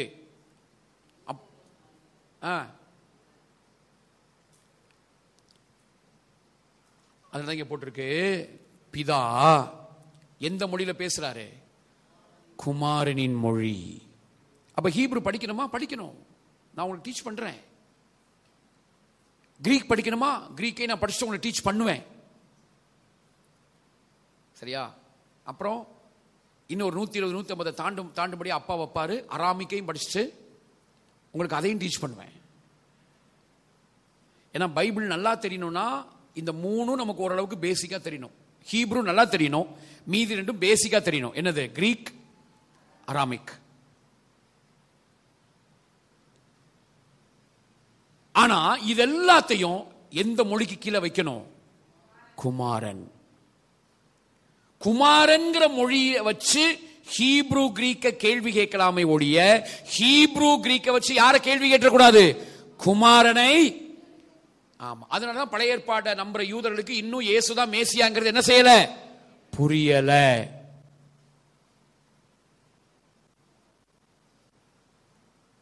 ஓகே, இங்க தெளிவா போட்டிருக்கு. பிதா ஓப்பனா எந்த மொழியில பேசியிருக்காரு? குமாரன் மொழியில பேசியிருக்காரு. அந்த மொழியில பேசியிருக்காரு இல்லையா? அதனாலதான் சொல்றாங்க பிதாவை பற்றி நம்ம விளங்கிக் கொள்வதற்குரிய கிரவுண்ட் அண்ட் கிராமரா இருக்கிறது யாருன்னா Yeshua, Jesus. Ground of father and grammar of father. நம்முடைய அப்பாவை பற்றின ஒரு சரியான கிரவுண்ட், அடித்தளம். நம்முடைய அப்பாவை பற்றின கரெக்டா நமக்கு சொல்லிக் கொடுக்கிற இலக்கணமா இருப்பது யார்? ஹீப்ரு, கிரீக் 2வது. பட் இலக்கணமா இருக்கிறது பிரதானமா முதன்மையானது யாரு? குமாரன், யெஷுவா, இயேசு. அந்த இயேசு காண்பித்த கர்த்தராகிய இயேசு கிறிஸ்துவின் பிதாவைத்தான் நம்ம பிதாவா, நம்ம அவரை பார்த்து அப்பான்னு கூப்பிடுறோம். சந்தோஷமா ராமேன்னு சொல்லுங்க. அப்ப இந்த கர்த்தராகிய இயேசு கிறிஸ்துவின் பிதா எப்படியெல்லாம் நம்ம வாழ்க்கையில செயல்படுறாரு அப்படிங்கிறத பத்தி ஒரு 4 விஷயத்தை ஏற்கனவே பார்த்தோம். என்ன பார்த்தோம்? ஆவிக்குரிய சகல ஆசீர்வாதத்தை நம்ம என்ன செய்யறாரு? ஆசீர்வதிக்கிறார். அடுத்து என்ன பண்றாரு? தெளிவை நமக்கு கொடுக்கிறாரு. அடுத்து பிரகாசமுள்ள மனக்கண்ணை கொடுக்கிறார். அடுத்து என்ன செய்யறாரு? உபத்திரவப்படுறவங்களுக்கு என்ன பண்றாரு? ஆறுதல் செய்கிறார். சரி, இன்னைக்கு ஒரு விஷயத்தை சொல்றேன். என்னன்னா, ஏன் நமக்கு பாயிண்ட முடிக்க மாட்டேங்குது? இவரை பத்தி பேசுறதுக்கு நமக்கு ஏராளம் தாராளமா சுரந்து வருது. அதான் மேட்ரு. நான் ரொம்ப ரிலாக்ஸா தான் பேசிட்டு இருக்கேன், ரொம்ப டென்ஷன் ஆகிலாம் இல்லை. ஆனா ஏராளம் தாராளமா அப்படி சுரந்து வருது.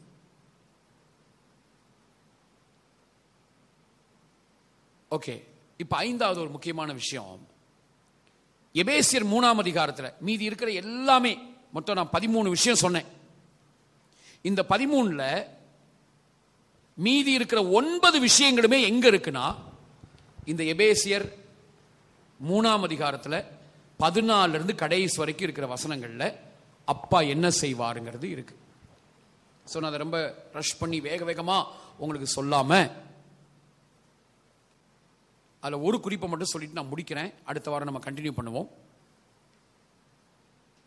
அவசியப்பட்டா மீதி இருக்கிறத எப்படி சொல்றதுங்கிறது கேட்ட ஏதாவது ஒன்று செய்வோம்.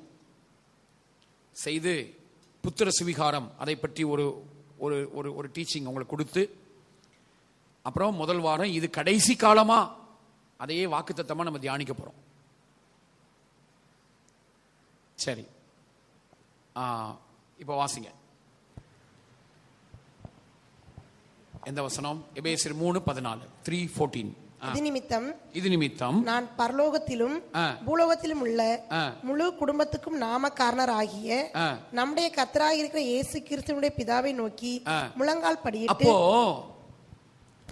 ஐந்தாவது நம்ம படிக்கிற விஷயம் என்னன்னா, கர்த்தராகி இயேசு கிறிஸ்துவின் பிதா அவர் நமக்கு அப்பாவா இருக்கிறதுனால இப்ப நம்ம எங்க சேர்க்கப்பட்டிருக்கோம்னா, பரலோகத்துக்கும் பூலோகத்துக்கும் உரிய அந்த முழு குடும்பத்தில். இந்த குடும்பத்துக்கு பேர் தான் திருத்துவ குடும்பம்.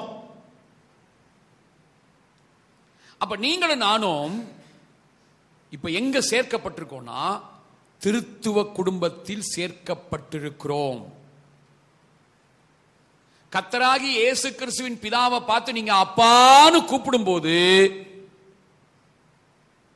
நம்ம வாழ்க்கையில எது நிஜமாகுதுன்னா, நாம் திருத்துவ குடும்பத்தில் ஏற்கனவே சேர்க்கப்பட்டிருக்கிறோம்.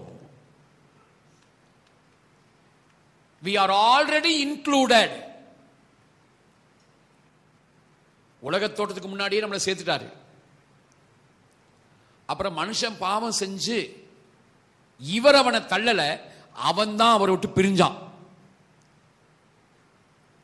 இவர் தேடி தேடி போறாரு, அவன் ஓடி ஓடி போறான். கடைசியில அவரே மாம்சத்தில் வெளிப்பட்டு சிலுவையில் அவனுக்காக எல்லாத்தையும் செய்து முடித்து என்ன பண்ணிட்டாரு? நம்ம எல்லாரையும், படைப்புகள் அத்தனையும் திரும்பவுமாக அவரோடு கூட சேர்த்து கொண்டார். 2 கொரிந்தியர் 5ஆம் அதிகாரத்தில் கடைசி 2 வசனங்களில் நாம் அதை பார்க்க முடியும். 2 கொரிந்தியர் 5ஆம் அதிகாரம் கடைசி 2 வசனம். ஆனபடியினாலே தேவனானவர் எங்களை கொண்டு புத்தி சொல்லுகிறது போல நாங்கள் கிறிஸ்துவுக்காக ஸ்தானாதிபதிகளாய் இருந்து தேவனோட ஒப்புரவாகுங்கள் என்று கிறிஸ்துவின் நிமித்தம் உங்களை வேண்டிக் கொள்கிறோம். நாம் அவருக்குள் தேவனுடைய நீதி. அதுக்கு முந்தின வசனம் படிங்க சிஸ்டர். அதுக்கு முந்தின வசனம் 19. அது என்னவெனில், தேவன் உலகத்தாருடைய பாவங்களை எண்ணாமல் கிறிஸ்துவுக்குள் அவர்களை தமக்கு ஒப்புரவாக்குதலின் உபதேசத்தை எங்களிடத்தில் ஒப்புவித்தார். சோ நம்மளை ஒப்புரவாக்கி இருக்கிறார், அதாவது நம்மளை சேர்த்து கொண்டிருக்கிறார். சோ நீங்களும் நானும் இந்த திருத்துவ குடும்பத்தில் பிதா அப்பாவாக, ஆவியானவர் அம்மாவாக, நம்முடைய ஆண்டவர் இயேசு யெஷுவா நம்முடைய மூத்த அண்ணனாக, அவரே நம்முடைய ஆத்தும நேசராக, மணவாளனாக இருக்கிற இந்த திருத்துவ குடும்பத்தில், அந்த திருத்துவ மையத்தில் நீங்களும் நானும் சேர்த்து கொள்ளப்பட்டிருக்கிறோம். இந்த சேர்க்கப்பட்டிருக்கிற காரியம் எந்த நிலைமையிலையும் அந்த சேர்த்து கொள்ளப்பட்ட நிலை பிரிக்கப்பட முடியாது. சந்தோஷமா ஆமீன் சொல்லுங்க. நல்ல சந்தோஷமா ஆமீன் சொல்லுங்க. ஆமா, எந்த நிலைமையிலே அது பிரிக்கப்பட முடியாது. ஒருவேளை நீங்க பாவமே செஞ்சுட்டா கூட, பாவம் உன்னை நான் சேர்த்து கொண்டேன், நான் உன்னை தள்ளி விட்டுறேன் அப்படின்னு தள்ளி விட மாட்டாரு. அந்த நேரத்தில் நீங்க யாரு தான்? சேர்த்து கொள்ளப்பட்டவங்க தான். என்ன செய்வாரு? சேர்த்து கொள்ளப்பட்டவங்களா இருக்கிற நம்ம வாழ்க்கையில அந்த பாவம் எங்கிருந்து வந்துச்சோ, அதனுடைய ரூட் எதுவோ அதுக்குள்ள போய் ஒர்க் பண்ணி அந்த பாவத்தை அகற்றி நம்மளை பரிசுத்தத்துக்கு நேராக கொண்டு வருவாரே ஒழிய நம்மளை தள்ள மாட்டார். சந்தோஷமா ஆமென் சொல்லுங்க. நீ பாவமே செஞ்சிருந்தாலும் அவர் உன்னை சேர்த்து கொண்டுதான் இருக்காரு. அதை மட்டும் நீங்க கட் ஷாட் பண்ணி ட்ரோல் பண்ணி போட்டீங்கன்னா என்னதான் புரியும்? இவர் என்ன பண்றாரு? பாவத்துக்கு லைசன்ஸ் கொடுக்கிறாரு. இப்படிதான் நிறைய ட்ரோல் பண்ணி வர்ற வீடியோஸ்லாம் அப்படிதான் வருது. அதை பார்த்து யாரையும் என்ன பண்ணாதீங்க, முடிவு பண்ணாதீங்க. ஓகே, சோ நம்ம எப்போதுமே நம்ம சேர்த்துக் கொள்ளப்பட்டவங்க தான். திருத்துவ குடும்பத்தில் நீங்களும் நானும் சேர்த்து கொள்ளப்பட்டிருக்கிறோம். இங்க ஒரு முக்கியமான வேடை நான் சொல்லி நான் முடிக்கிறேன். இதுக்குள்ள ரெண்டும் இணைஞ்சிருக்கு பாருங்க. என்னது? பரலோகத்தில், அதை படிங்கம்மா. இது நிமித்தம் நான் பரலோகத்திலும் பூலோகத்திலும் உள்ள முழு குடும்பத்துக்கும். அப்போ இதுல ரெண்டும் சேர்ந்து இருக்கு. என்னது? பரலோகத்துல இருக்கிறதும் பூலோகத்துல இருக்கிறதும் ரெண்டுமே இந்த குடும்பத்துல இணைக்கப்பட்டிருக்கிறத பார்க்கிறோம். ரொம்ப முக்கியமான விஷயத்தை நான் சொல்றேன். இதை நீங்க மைண்ட்ல பதிய வச்சுக்கோங்க. ரொம்ப ரொம்ப முக்கியம். பரலோகத்தில் உள்ளவைகளும் பூலோகத்தில் உள்ளவைகளும். பரலோகத்தில் உள்ளவைகள்னா காணப்படாதவைகள், நம்மால பார்க்க முடியாதது, ஆனா அது இருக்கு. சோ காணப்படாதவைகளும் பூலோகத்தில் உள்ளவைகள் நம்ம காணக்கூடியவைகள், நம்ம கண்ணால பார்க்கிறோம் இல்லையா, பார்க்கக்கூடிய காரியங்கள். இந்த ரெண்டையுமே ஆண்டவர் தனித்தனியா பிரிக்கல. அது தனித்தனியா இருக்குது, ஆனா அதை ஒன்னா இணைச்சுதான் வச்சிருக்காரு.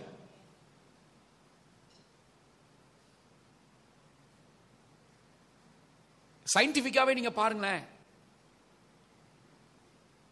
நம்ம எல்லாமே ஒரு கனெக்ஷன்ல தான் இருக்கும். ஏதாவது ஒன்னு கொலாப்ஸ் ஆச்சுன்னா எல்லாமே கொலாப்ஸ் ஆயிரும். இப்ப சொல்றாங்க தேனி இருக்குல்ல, தேனி இந்த தேனி கூட்டங்கள்லாம் உலகத்திலே இல்லாம அழிஞ்சிருச்சுன்னா கிட்டத்தட்ட 1 2 3 மாசங்கள்ல மனுக்குலமே இல்லாம போயிருமா? புரியுதா? ஏன்னா மனுக்குலத்துக்கு தேவையான ஏதோ ஒண்ணு செய்யறதுல யார் சம்பந்தப்பட்டிருக்கிறது? தேனி. அதே மாதிரிதான் பாம்பு. உலகத்துல பாம்பே இல்லாம பாம்புகளையே கம்ப்ளீட்டா அழிச்சிட்டா மனுக்குலத்துக்கு மிகப்பெரிய நஷ்டம் வந்துடும்.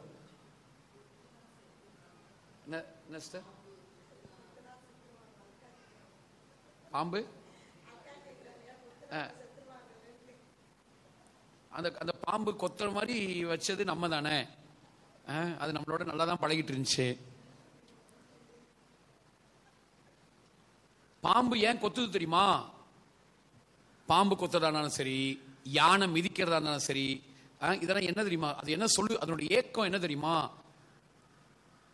மனுஷனே, எப்படா நீ தேவபுத்திரனா மாற போற? நாங்கெல்லாம் தவிக்கிறோம். நீ என்னைக்கு தேவபுத்திரனா மாறி அந்த ஏதேன்ல இருந்த மாதிரியான ஒரு கண்டிஷனை எப்ப நீ கொண்டு வர போற அப்படிங்கிற ஏக்கத்தை தான் அது என்ன செய்யுது? நம்மளை பார்த்த உடனே அந்த தவிப்பு தான் என்ன செய்யுது? குத்தல், கொத்தல், கடித்தல், மிதித்தல், இது மூலமா காட்டுது. பைபிள் வசனம் இருக்கா? நீ எப்படா அப்படி வெளிப்படுவன்னு சிருஷ்டியெல்லாம் காத்துக்கிட்டு இருக்குன்னு வசனம் இருக்கா? இருக்கு. எங்க இருக்கு? ரோமர் 8:19 அப்படி இருக்கு. மேலும் தேவனுடைய புத்திரர் வெளிப்படுவதற்கு சிருஷ்டியானது மிகுந்த ஆவலோட காத்துக் கொண்டிருக்கிறது. சிருஷ்டியெல்லாம் என்ன பண்ணுதான்? ஆவலோடு காத்துக்கிட்டு இருக்கு. தவிக்குதுன்னு கூட போட்டிருக்கு. தவிச்சு பிரசவ வேதனைப்படுதுன்னு கூட போட்டிருக்கு. படிங்க. அது என்னவென்றால் சிருஷ்டியானது அழிவுக்குரிய அடிமைத்தனத்தினின்று விடுதலையாக்கப்பட்டு தேவனுடைய பிள்ளைகளுக்குரிய மகிமையான சுயாதனத்தை பெற்றுக்கொள்ளும் என்கிற நம்பிக்கையோட அந்த சிருஷ்டியானது சுய இஷ்டத்தினாலே அல்ல கீழ்ப்படித்தனவராலேயே மாயை கீழ்ப்பட்டிருக்கிறது. ஆகையால் நமக்கு தெரிந்திருக்கிறபடி இதுவரைக்கும் சர்வ சிருஷ்டியும் ஏகமாய் தவித்து பிரசவ வேதனை படுகிறது. அந்த தவிப்பு தான் இது கொத்துறது எல்லாமே. சரிங்களா? அதே மாதிரி இன்னைக்கு பூமி அதிர்ச்சி வருது, சுனாமி வருது, வெள்ளம் வருது, எரிமலை வெடிக்குது அப்படின்னா இதெல்லாம் ஆண்டவர் எரிமலையை வெடிக்க வைக்கிறாரு, பூமி அதிர்ச்சி அவர் அனுப்பிட்டாருன்னு அர்த்தம் கிடையாது. அதெல்லாம் என்ன சொல்லுது? தேவபுத்திரா, நீ என்னைக்கு வெளிப்பட போற அப்படின்னு நம்மளை பார்த்து கேட்குது. சரி, அப்போ ஆண்டவர் எல்லாத்தையும் கனெக்ஷன்ல தான் வச்சிருக்காரு. பரலோகத்தில் உள்ளவைகள், பூலோகத்தில் உள்ளவைகள். இப்ப என்ன தெரியுங்களா, இதை வச்சு நம்ம என்ன விளங்கிக்கணும்னா, ஆவிக்குரியது உலக பிரகாரமானது அப்படின்னு சொல்லி பிரிச்சு, ஆவிக்குரியதெல்லாம் மேலானது மேன்மையானது, உலக பிரகாரமானதெல்லாம் கீழானது அப்படிங்கிற ஒரு புரிதல் இருந்துச்சுன்னா நீங்க இந்த திருத்துவ குடும்பத்தினுடைய மேன்மையை உணரலன்னு அர்த்தம்.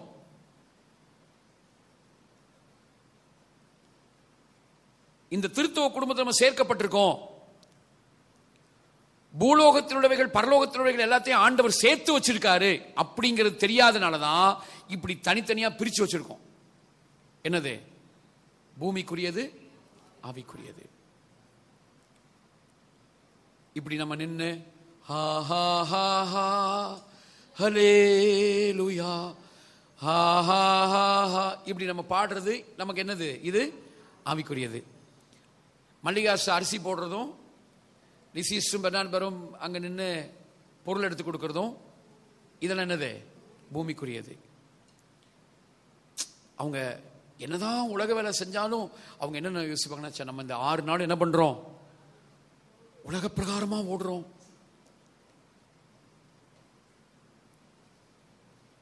இன்னைக்கு விளங்கிக்கோங்க, இந்த திருத்துவ குடும்பத்தில் சேர்க்கப்பட்டிருக்கோம் இல்லையா, பரலோகத்தில் உள்ளவைகள் பூலோகத்தில் உள்ள எல்லாத்தையும் சேர்த்திருக்கார் இல்லையா, சேர்த்த அவரு இதை எப்படி வேல்யூ பண்றாருனா, எப்படி இங்க நின்று நான் பாட்டு பாடுறத ஆண்டவர் ரசிக்கிறாரோ, நீங்க பாடுறத ரசிக்கிறாரோ, அதே விதமாக நீங்க சமையல் பண்றது, நீங்க பிள்ளைய தூக்கி கொஞ்சறது. அந்த பிள்ளை அழுதுச்சு, அதை என்ன செய்யணும்? அழுகையே என்ன செய்யணும்? அமைதிப்படுத்தணும், சாந்தப்படுத்தணும். அப்ப அதை என்ன செய்யணும்? அதை தூக்கி கொஞ்சணும். அதுக்கு என்ன தேவையோ அதை செய்யணும். அதை செய்யறதுனால ஆண்டவர் ஆராதனை வார்த்தை வந்துட்டு இருக்கும் போது எழுப்பி போயிட்டியே அப்படி நம்ம கழுத்தை வெட்டுவாரா? வெட்ட மாட்டாரே. நீ வார்த்தையை கேட்கிறத எப்படி என்ஜாய் பண்றாரோ அதே மாதிரி நீ உன் குழந்தையை தூக்கி அந்த குழந்தையை கொஞ்சி அழுதுகிட்டு இருக்கிற அதுக்கு என்ன தேவையோ அந்த தேவையை நீ அதுக்கு பசி ஆட்டி என்ன தேவையோ அதை செஞ்சுட்டு உள்ள கொண்டு வர பார். அதையும் ஈக்குவலா என்ன செய்யறாரு? ரசிக்கிறார், என்ஜாய் பண்றார். ஒரு ஆமீன் சொல்லுங்க. அதே மாதிரி நீங்க சமையல் பண்றது, நீங்க பாத்ரூம் கழுவுறது, நீங்க கார் ஓட்டுறது, இல்ல பைக் ஓட்டுறது, சபையில நீங்க பாய் போடுறது, இதுவும் ஈக்குவல் டு என்னது? மேல நின்று பிரசங்கம் பண்றது எப்படியோ அதுக்கு ஈக்குவல் தான் நீங்க செய்யற அந்த எல்லா காரியங்களும். நீங்க படம் வரைகிற உங்களுக்கு டேலண்ட் இருக்கு, அந்த படம் வரைகிற டேலண்ட்டை ரசிக்கிறார். மியூசிக் உங்களுக்கு இருக்கு, அந்த மியூசிக் அவர் என்ன பண்றாரு? உங்ககிட்ட இருந்து அது வெளியே வருதுன்னா அதை ரசிக்கிறார். இன்னும் சொல்ல போனா அவர் தான் அதை வெளியே வர பண்றாரு. அவங்களுக்கு ஒவ்வொரு திறமையை ஆண்டவர் கொடுத்திருக்காருன்னு வைங்க, அந்த திறமையை நீங்க உங்களுக்குள்ள இருந்து அவர் வெளியே கொண்டு வந்து நீங்க அதை செய்யறத பார்த்து ரசிக்கிறாரு.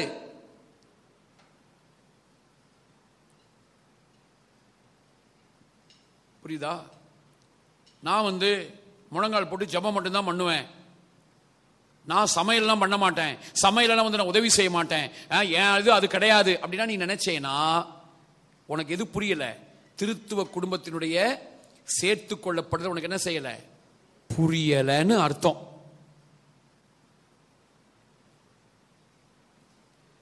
இன்னும் கூட ஒரு இப்படி மேல போய் சொல்றேன். நான் இங்க மேல இன்னும் பிரசங்கம் பண்ணிட்டு இருக்கேன்ல, ஒருவேளை நான் பிரசங்கம் பண்ணும்போது சில நேரங்கள்ல, நான் இப்ப அப்படி பண்றது இல்லை, ஆனா சில நேரங்கள்ல ஊழியக்காரங்க என்ன பண்ணுவாங்கன்னா, அவங்க கோபத்தை தீர்த்துக்கிறதுக்காக ஒரு குறிக்கப்பட்ட ஆத்மாவை, ஒரு குறிக்கப்பட்ட ஒருத்தங்களை தாக்குறதுக்குன்னே அந்த அந்த அந்த அந்த ஆராதனை முழுசும் அதுக்குன்னே பிரசங்கம் எடுத்து பாத்தீங்கன்னா முழுக்க முழுக்க அவங்களே போட்டு தாக்கிட்டு இருப்பாங்க. அந்த இடத்துல திரியேக தேவன் இருப்பாரானா இருப்பாரு, ஆனா துக்கத்தோட நிற்பாரு. அதே நேரத்தில் இன்னொருத்தங்க, ஐயோ எல்லாரும் சாப்பிடணுமே, ஐயோ இந்த ரெஸ்ட் ரூமை யூஸ் பண்ணுவாங்க, அது கிளீனா இருக்கணுமே அப்படின்னு ஒருத்தங்க சமையல் பண்றாங்க, ஒருத்தங்க இந்த பாத்ரூம்லாம் கழுவுறாங்க. மற்றவங்க நல்லா இருக்கணும்னு சொல்லி அந்த உறவுக்காக செய்யறாங்கல்ல, அத சந்தோஷமா ரசிப்பார். நாம் பிரசங்கம் பண்ணும்போது இந்த பிரசங்கம் உறவுக்காக பண்றதா இருந்தா இதுலயும் சந்தோஷப்படுவாரு. புரியுதா? அப்போ உலக பிரகாரமானது ஆவிக்குரியதுன்னு என்ன செய்யக்கூடாது, பிரிச்சு பார்க்க கூடாது. உலக பிரகாரம் உலகத்தில் உள்ளவைகளையும் பரலோகத்தில் உள்ளவைகளையும் ஆண்டவர் இணைச்சு வச்சிருக்காரு. எல்லாம் ஒன்னோட ஒண்ணு கனெக்ஷன்ல தான் இருக்கு. இப்போ இந்த நேரத்துக்கு நம்ம ஏன் இங்க வர்றது நமக்கு முக்கியம் அப்படின்னா, இந்த நேரத்துக்கு நீங்க இங்க வந்தீங்கன்னா உங்களுக்கு ஏதோ ஒரு சூப்பர் நேச்சுரல் கிஃப்ட் ஏதோ ஒன்று நடக்கும், ஏதோ ஒன்று உண்டாகும். நீங்க ஆண்டவர் அறிகிற அறிவு சம்பந்தப்பட்ட காரியத்தை நீங்க தெரிஞ்சுக்க முடியும். அதனால இந்த நேரத்தை நீ மிஸ் பண்ணாம ஆராதனையில வந்து இரு அப்படின்னு சொல்றோம். சரிங்களா? அப்ப இந்த நேரத்தை நம்ம மிஸ் பண்ணாம இருக்கிறது நல்லது. இந்த நேரத்தில் போய் வீட்டில் தூங்காம இருக்கிறது நல்லது. நைட்டு சீக்கிரமா படுத்து சீக்கிரமா எழுந்து, ஒருவேளை உங்களுக்கு உடம்பே முடியாம இருந்தா கூட ஓகே இங்க வந்து நம்ம சுகத்தை பெற்றுக்குவோம் அப்படின்னு சொல்லி நீங்க நம்பி வர்றது நல்லது. ஆனால் ஆராதனை முடிஞ்சதுக்கு அப்புறம் நீங்க போய் சமையல் பண்றதும், உங்க வீட்டுக்காரரை கவனிக்கிறதும், உங்க பிள்ளைகளை கொஞ்சறதும், நீங்க கடையில் போய் நீங்க வீட்டுக்கு தேவையான பொருள்களை வாங்கிட்டு வர்றதும், நீங்க வீட்டை கிளீனா வச்சுக்கிறதும், இதையும் ஆண்டவர் ஆராதனையாகவே பார்க்கிறார்ங்கிற நல்ல செய்தியை உங்களுக்கு சொல்றேன். குடும்ப வாழ்க்கையில சந்தோஷமா இருக்கிறது, அதையும் ஆண்டவர் ஆராதனையா தான் பார்க்கிறாரு. சோ இப்படி ஒரு திருத்துவ குடும்பத்தில் நீங்களும் நானும் சேர்த்து கொள்ளப்பட்டிருக்கிறோம். கர்த்தராகிய இயேசு கிறிஸ்துவின் பிதா நம்மை சேர்த்து கொண்டிருக்கிறார். எனக்கு என்னமோ உங்களுக்கு ஒரு கேள்வி வர்ற மாதிரி எனக்கு தோணுது. யாருக்காவது வருதா? அப்படின்னா பாஸ்டர், பூமியில் உள்ளவைகளை அல்ல,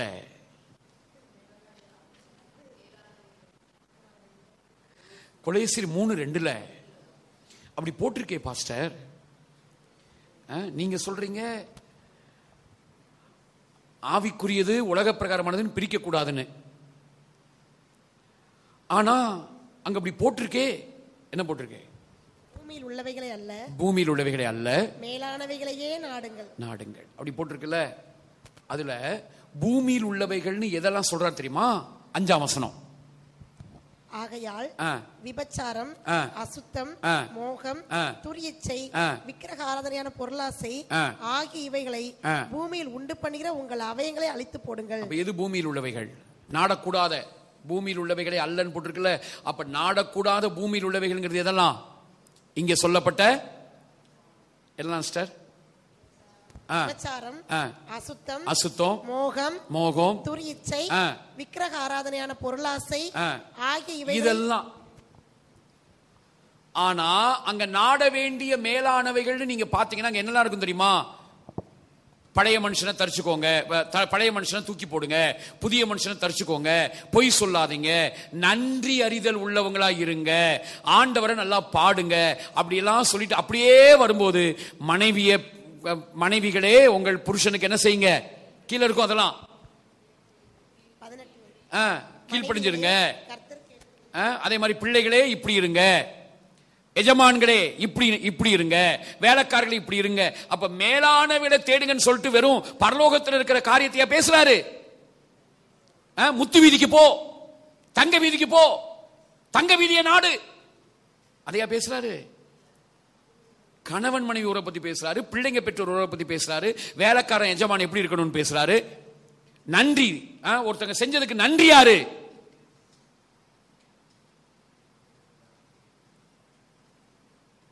சோ பைபிள்ல தெளிவா தாங்க இருக்கு. நம்ம போட்டிருக்கிற கண்ணாடி தான் தப்பா இருக்கு. அதனால உங்க கணவரை நீங்க நேசிக்கிறது மேலான காரியம். ஒரு ஆமென் சொல்லுங்க.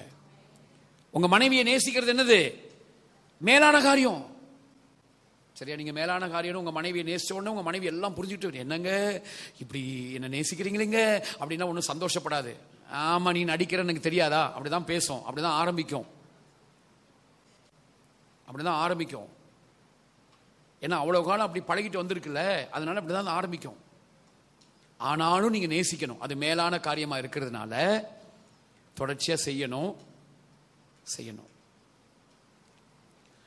சோ நான் முடிக்கிறேன். பரலோகத்தில் உள்ளவைகள், பூமியில் உள்ளவைகள் எல்லாம் எப்படிதான் இருக்கு? எசைஞ்சிருக்கு, சேர்ந்திருக்கு. அதனாலதான் ரட்சிக்கப்படாம இருக்கிறாங்கன்னு நம்ம சொல்றோம்ல, அவங்களுக்குள்ள கூட நமக்குள்ள கூட வெளிப்படாத திருத்துவத்தினுடைய குணங்கள் வெளிப்படுறதை நீங்க பார்க்க முடியும். நேத்து ஒரு படைப்பாளர் ஒருத்தர், கவிஞர் ஒருத்தர் வந்து பேசுறாரு. அவர் என்ன சொன்னார் தெரியுமா? அவர் வந்து ஒரு நாள் அவருடைய ஊருக்கு போறதுக்கு பஸ் ஏறினாராம். ஏதோ வேலையெல்லாம் முடிச்சுட்டு அவங்க கிராமத்துக்கு போறதுக்கு பஸ் ஏறுறாரு. பஸ் ஏறும்போது என்னைக்கு இல்லாத அளவுக்கு அந்த பஸ்ல வந்து பயங்கரமான கூட்டம். அப்ப கேட்டாராம் எல்லாரையும், என்னையா அது, என்ன இன்னைக்கு ஏதாவது விசேஷமா, பண்டிகையா, என்ன பஸ்ல இவ்வளவு கூட்டம்? அப்ப சொன்னாங்களா, ஐயா இந்த மாதிரி பக்கத்து ஊர்ல குஞ்சு நாயக்கர் இறந்துட்டாரு. அவர் பேர் என்ன? குஞ்சு நாயக்கர். இவர் கவிஞர் அல்லவா? இவருக்கு உடனே ஒரு கேள்வி. உண்மையிலேயே இவருக்கு அம்மா அப்பா, அந்த இறந்த அவருக்கு அம்மா அப்பா வச்ச பேரு குஞ்சு நாயக்கரா, இல்ல ஏன் இப்படி இந்த பேர் அவருக்கு வந்திருக்கும் அப்படின்னு அவருக்கு ஒரு யோசனை. அதான் கவிஞர்களுக்கு இருக்கிற ஒரு ஸ்பெஷாலிட்டி. இப்ப நம்மளா இருந்தா குஞ்சு நாயக்கரா, அவன் எந்த நாயக்கரோ, எவன் போனா எனக்கு என்னன்னு நம்ம போய் என்ன பண்ணுவோம், நம்ம ஊர்ல போய் இறங்கிடுவோம். ஆனா அவர் கவிஞர், படைப்பாளர். அதனால அவர் என்ன பண்றாரு, அந்த ஊர்லயே இறங்கிட்டார். எந்த ஊர்ல? அந்த குஞ்சு நாயகர் இருந்தார் இல்லையா, அந்த ஊர்லயே இறங்கிட்டார். இறங்கி போய் அங்க போய் விசாரிக்கிறார். என்னையா, ஏயா இவருக்கு இந்த பேரு அப்படின்னு போய் விசாரிச்சா, கவனிங்க, இவருடைய பேர் வந்து வேற. இவருடைய பேர் வந்து ஏதோ செல்லமுத்தோ செல்லக்கணோ ஏதோ ஒரு பேர் கூட சொன்னாரு, எனக்கு டக்குனு இப்ப ஞாபகம் இல்லை. ஏதோ ஒரு பேர் அவருக்கு. ஆனா அவர் வந்து ஒரு பெரிய வயலுக்கு சொந்தக்காரரு. ஒரு முறை என்ன பண்ணாரா, அறுவடை நேரம் வந்த போது எல்லாரும் அறுவடைக்கு வேலைக்கெல்லாம் ஆட்களை நியமிச்சிட்டாரு. வேலை செய்யறதுக்கு வயலுக்கெல்லாம் ஆட்கள்லாம் வந்துட்டாங்க. அப்படி ஆட்கள்லாம் வந்தப்போ திடீர்னு அவர் என்ன பண்ணார், வயலெல்லாம் அப்படியே சுத்தி பார்த்துட்டு வந்து திடீர்னு வந்து சொல்லிட்டாரு, இன்றைக்கு அறுவடை கேன்சல். எல்லாரும், ஐயா என்னையா இன்னைக்கு தானே அறுவடை செய்யணும், எல்லாரையும் கூப்பிட்டீங்களே நீங்க தான், நாங்க வந்து எல்லாம் ரெடியா இருக்கும் போது வேண்டான்னு சொல்றீங்களே. ஆமா வேண்டாம் சொல்லிட்டு அவங்களுக்கு அந்த நாளுக்குரிய சம்பளத்தையும் கொடுத்து எல்லாரும் வீட்டுக்கு போங்க, நான் என்னைக்கு சொல்றனோ அன்னைக்கு தான் அறுவடை, இன்னைக்கு இல்லை. கிட்டத்தட்ட ஒரு மாசம் அவர் அறுவடையை வைக்கவே இல்லை. எல்லாரும் வந்து கேட்டாங்க, ஐயா என்னையா எல்லாம் நாசமாகுதையா, என்னையா அது எல்லாம் அப்படியே இதா இருக்கு, அறுக்க வேண்டாமா? அறுவடை வேண்டாம், நான் சொல்லும் போதுதான் அறுவடை. அப்புறம் ஒரு மாசம் கழிச்சு ஒரு நாள் அவர் வந்து எல்லாரையும் கூப்பிட்டு இன்றைக்கு அறுவடை செய்யலாம், இன்னைக்கு அறுவடை தொடங்குங்க அப்படின்னு சொன்னாராம். அப்ப கேட்டிருக்காங்க, ஐயா ஏன்யா எங்களெல்லாம் கூப்பிட்டு ஒரு மாசமா அறுவடையை தள்ளி போட்டீங்களே, என்னையா காரணம்? அப்போ அவர் சொன்னாராம், நான் அந்த வயல்ல போய் அப்படியே பார்த்துக்கிட்டே இருக்கும்போது ஒரு ஓரத்தில் அழகான 2 குருவிகள் கூடு கட்டி குஞ்சு பொறிச்சிருக்கிறத பார்த்தேன். இந்த சூழல்ல நம்ம அறுவடை பண்ணோம்னா அந்த குருவியும் குஞ்சுகளும் சேர்ந்து சேதமாயிரும். அதனால அந்த குருவியும் அந்த குஞ்சுகள் எல்லாம் ஓரளவுக்கு வளர்ந்து தானாக அவைகள் பறந்து போற வரைக்கும் நான் வெயிட் பண்ணேன். சோ இந்த குருவி குஞ்சுகள் மேல அவருக்கு இவ்வளவு அன்பா அப்படின்னு சொல்லிதான் அவருக்கு என்ன பேர் வச்சாங்களாம்? குஞ்சு நாயக்கர். அப்ப இந்த குருவியை பாதுகாக்கணுங்கிறது யாருடைய சுபாவங்க? இது யாருடைய கேரக்டர்? இது காட்டு புஷ்பங்களை கவனித்து பாருங்கள், ஆகாயத்து பறவைகளை கவனித்து பாருங்கள், அவைகளை நம்முடைய பரமபிதா என்ன செய்யறாரு? பிழைப்பூட்டுகிறார். பிரசங்கில நீதிமொழிகள் சொல்லியிருக்கும், நீதிமான்கள் மிருக ஜீவன்களை காப்பாற்றுகிறார்கள். அவர் முதலைக்கும் கூட என்ன செய்யறாரு? ஆகாரம் கொடுக்கிறார். அப்போ அந்த குருவி குஞ்ச பாதுகாக்கணுங்கிற அந்த திருத்துவ தெய்வத்தினுடைய அந்த பிதா குமாரன் பசுத்தாவியனுடைய அந்த கேரக்டர் தான் இவர் என்ன பண்ணியிருக்காரு? வெளிப்படுத்தியிருக்காரு. சரிங்களா? சோ அதுதான் அப்புறம் பின்னாட்கள்ல அவர் இதை அவருடைய பத்திரிகையில வெளியிட்டு, அதுக்கப்புறம் குமுதத்தில் வெளியிட்டு, அதுக்கப்புறம் இவர்கிட்ட கேட்டு, ஐயா இந்த விஷயத்தை நாங்க படமா எடுக்க போறோம்னு சொல்லி அப்படி ஒரு படம் வந்துச்சான். அந்த படத்துக்கு பேர் தான் கண்ணுபட போகுது ஐயான்னு ஒரு படம் வந்துச்சான். ரூபி சலகா சலங்க விஜயகாந்துடைய படமா. அந்த படத்துல பாத்தீங்கன்னா இந்த கதை வரும். அதுல அவர் மேல ஒரு வீண்படி சொல்லிடுவாங்களாம். அது அவர் சொல்லி தான் தெரியும், வீண்படி சொல்லிடுவாங்களாம். சோ அவர் அப்படிப்பட்டவர் இல்ல அப்படின்னு குருவிக்கும் அவர் இறங்கினாருன்னு இந்த கதையை அங்க சேர்த்திருப்பாங்களாம். So brothers and sisters, பூமிக்குரியது ஆவிக்குரியது தனியா பிரிக்கிறதெல்லாம் விட்டுட்டு, நம்ம கொடுக்கப்பட்டிருக்கிற வேலை, நம்ம கொடுக்கப்பட்டிருக்கிற குடும்பம், நமக்கு தரப்பட்டிருக்கிற பிள்ளைங்க, நமக்கு அப்பா தந்திருக்கிற திறமை, இது எல்லாத்தையும் பயன்படுத்துறத அவங்க 3 பேரும் பிதா குமாரன் பரிசுத்தாவியாகிய திருத்துவ தேவன் ரசிக்கிறாங்க, கொண்டாடுறாங்க அப்படிங்கிற உணர்வோட செய்யுங்க. வெறும் பிரசங்கம் பண்றதும் பாட்டு பாடுறதும் டிராக்ஸ் கொடுக்கிறது மட்டும்தான் ஆண்டவருக்கு பிரியம். உலகம் என்று சொல்லி ஓடுகிறாயா அப்படின்னா அந்த சத்தத்தெல்லாம் தூக்கி குப்பையில போடுங்க.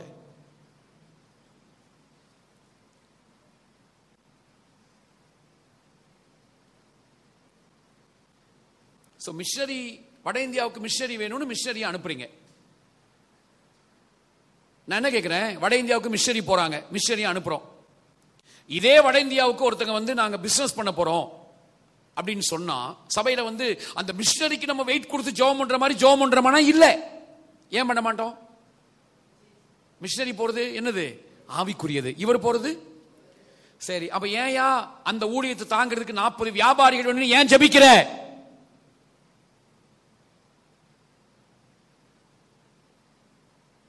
அந்த மிஷனரி தாங்கிறதுக்கு எத்தனை பேர் வேணுமா?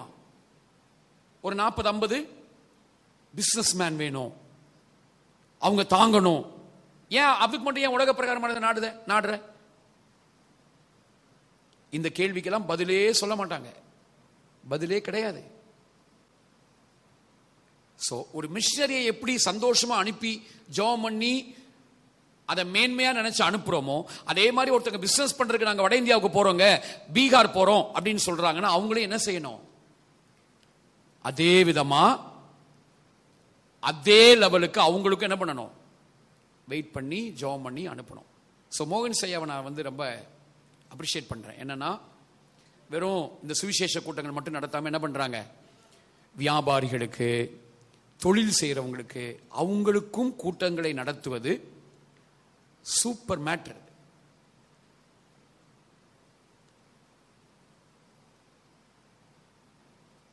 ஸோ பாஸ்டர் சாம்பி செல்லதுரை அவங்க மெசேஜஸ்ல ஒரு ஒரு ஒரு சீரீஸ் இருக்கும். முடிஞ்சா நீங்க போய் ஏஎஃப்டி அல்ல பாஸ்டர் சாம்பி செல்லதுரை அப்படின்னு போட்டு பிளேலிஸ்ட் கூட போனீங்கன்னா வேலை நல்ல தலைப்பு, வேலையை பத்தி, வேலையை வெற்றிகரமா செய்யறது எப்படின்னு சொல்லி எனக்கு தெரிஞ்ச ஒரு 50க்கு மேல 50-60க்கு மேல சண்டே 60 சண்டேஸ் கிட்ட அவர் பேசியிருக்காரு. ஸோ ஒர்க் பண்றவங்க, நீங்க என்ன ஒர்க் பண்ணாலும் சரி, வீட்டு வேலை செய்யறவங்க கூட, குடும்பத்தை கவனிக்கிறோம் அந்த மாதிரி இருக்கவங்க, நம்ம எல்லாருமே அந்த மெசேஜை நீங்க கேட்கறது ரொம்ப நல்லது. வேலையை ஆண்டவர் எப்படி பார்க்கிறாரு அப்படின்னு தெளிவா அதில் சொல்லியிருப்பாங்க. அதில் மிகப்பெரிய பிளெஸிங் தான் நமக்கு வரும். அப்பா நல்லவர். ஸோ பரலோகத்தில் உள்ளவைகள் பூலோகத்தில் உள்ளவைகள் எல்லாம் ஒன்னா தான் சேர்ந்துருக்கு. அந்த குடும்பத்தில் அப்பா நம்மளை வச்சிருக்காரு. எழுந்து நிற்போம். இவர் தான் கர்த்தராகிய இயேசு கிறிஸ்துவின் பிதா. இன்னும் 8 இருக்கு.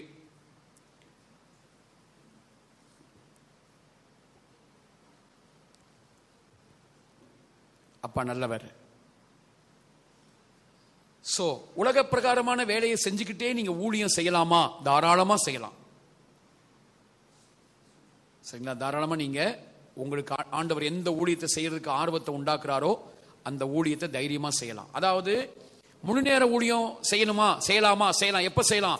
முழு நேர ஊழியத்துல நிறைய படிக்கிறதுக்கு இருக்கு, நிறைய பிஸியா எனக்கு ஒர்க் பண்ண வேண்டி இருக்கு, நிறைய படிக்க வேண்டி இருக்கு, மக்களுக்கு சொல்றதுக்கு நிறைய ஸ்டஃப் இருக்கு, எனக்கு நான் பிஸியா இருக்கேன்னா முழு நேர ஊழியத்தை செய்யலாம். சோ திங்கள் டு சனிக்கிழமை வரைக்கும் நல்லா தூங்கிட்டு சனிக்கிழமைக்கு நைட்டு ரெஃபரன்ஸ் பைபிளை பார்த்து ஏதோ ஒன்று பிரசங்கம் பண்றது அது முழு நேர ஊழியம் அல்ல. சரிங்களா? சோ இந்த ஃபுல் டைம் ஆஃப் டைம்லாம் வேண்டாம். மொத்தத்தில் என்னன்னா கர்த்தருடைய ஊழியத்தை செய்யறங்க, அவ்வளவுதான். அதான் பிரதர் ஸ்டான்லிங்கிறவர் சொல்வாரு, கர்த்தருடைய ஊழியத்தை மட்டும் செய்யறவங்க ஃபுல் டைம் ஊழியர்கள், உலக பிரகாரமான வேலையும் பண்ணிட்டு ஊழியமும் செய்யறவங்க ஆல் டைம் ஊழியர்கள். இப்போ ஃபுல் டைமும் ஒண்ணுதான், ஆல் டைமும் ஒண்ணுதான். அப்பா நல்லவர். நம்மளெல்லாம் சேர்த்து கொண்டிருக்காருங்க, நம்மளாம் சேர்த்து கொள்ளப்பட்டிருக்கிறோம். எவ்வளவு பெரிய பாக்கியம், எவ்வளவு பெரிய பாக்கியம்.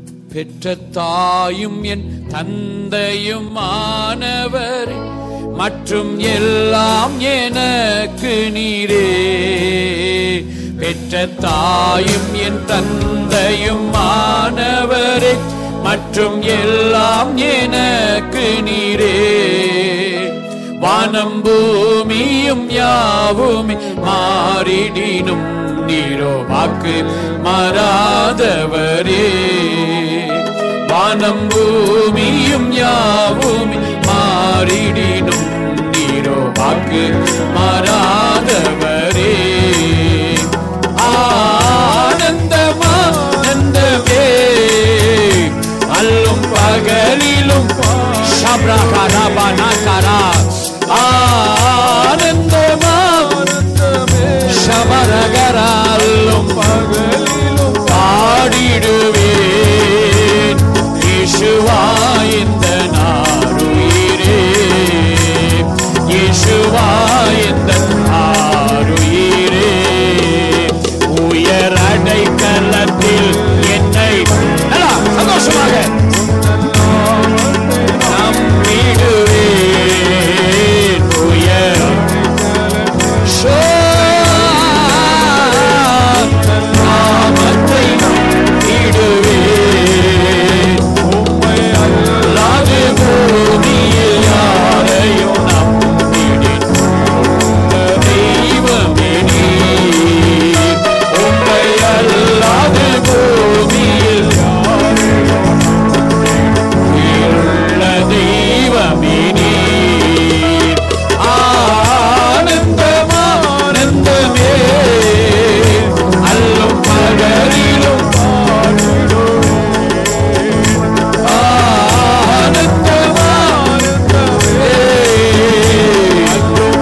தட்டி ஆண்டவருக்கு நன்றி சொல்லுங்க. கையை தட்டி. கர்த்தராகிய இயேசு கிறிஸ்துவின் பிதா சாபத்தை ஆசீர்வாதமா மாற்றுகிறவர், நம்மளை அழிக்காதவர். இந்த திருத்துவ குடும்பத்தில் நம்மளை சேர்த்து வச்சிருக்காரு. பக்கத்தில் உள்ளவங்களை பார்த்து சொல்லுங்க, நீங்க மீன் கழுவுறது. சொல்லுங்க, நீங்க மீன் கழுவுறது. சொல்லுங்க சொல்லுங்க, நீங்க மீன் கழுவுறது, மீன் குழம்பு வைக்கிறது, சாப்பாடு பரிமாறுறது, பாத்திரம் கழுவுறது, இது எல்லாத்தையுமே சத்தமா, இது எல்லாத்தையுமே நம்ம இப்ப பாடும்போது எப்படி அப்பா ரசிச்சாரோ அதே மாதிரி அது எல்லாத்தையும் ரசிக்கிறார். மேக்ஸ்வெல் அழகா ஒரு இதை அனுப்பியிருந்தார் உங்களுக்கு, எல்லாத்துக்கும் நான் அதை ஃபார்வர்ட் பண்ணி விட்டுருந்தேன். இது மட்டும்தான் ஊழியமா? எது? பிரசங்கம் பண்றது மட்டும்தான் ஊழியமா? எதெல்லாம் ஊழியம்? பாய் போடுறது,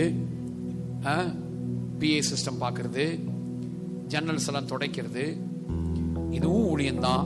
நான் கூட சேர்த்து சொல்றேன், நீங்க பண்ற ஒர்க்கு, கார் ஓட்டுறது, மீன் கழுவுறது, கறி வெட்டுறது, குழம்பு வைக்கிறது, இதெல்லாமே என்னதான்? ஊழியம்தான். ஊழியம். நீங்க பண்றதுல ஒருத்தங்க பயனடைகிறாங்க, பிரயோஜனமாகறாங்க, அவங்க வயிறு நிரம்புது, இல்ல அவங்க மனசு நிரம்புதுன்னா அது எல்லாமே எதோட கனெக்டடா இருக்கு? ஊழியம். அழைத்தவரே, கடைசியா அழைத்தவரே என் ஊழியத்தின் ஆதாரமே, அழைத்தவரே அழைத்தவரே என் ஊழியத்தின் ஆதாரமே.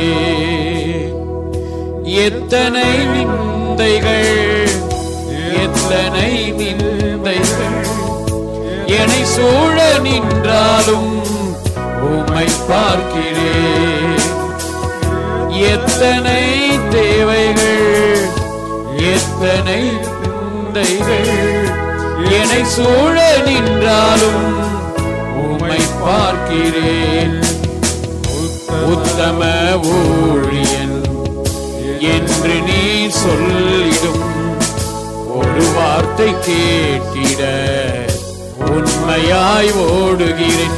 அழைத்தவரே அழைத்தவரே என் ஊழியத்தின் ஆதாரமே, அழைத்தவரே அழைத்தவரே என் ஊழியத்தின் ஆதாரமே.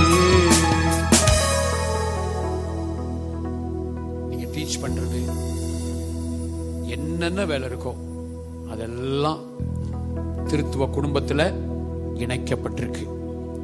18 வருஷம் தச்சு வேலை செஞ்சாருங்க, 3.5 வருஷம் தான் ஊழியம் செஞ்சாரு. அப்படிப்பட்ட கிறிஸ்து தான் நம்ம கிறிஸ்து. அதனால உலக வேலையை தைரியமா செய்யுங்க. அதான் உலகத்தை நீங்க செய்யற வேலையை ஊழியமா நினைச்சு செய்யுங்க. நீங்க வீட்டுல பண்ற சமையலை ஊழியமா நினைச்சு பண்ணுங்க. அதுல நான் உண்மையா இருக்கணும் அப்படின்னா என்ன பண்ண மாட்டோம்?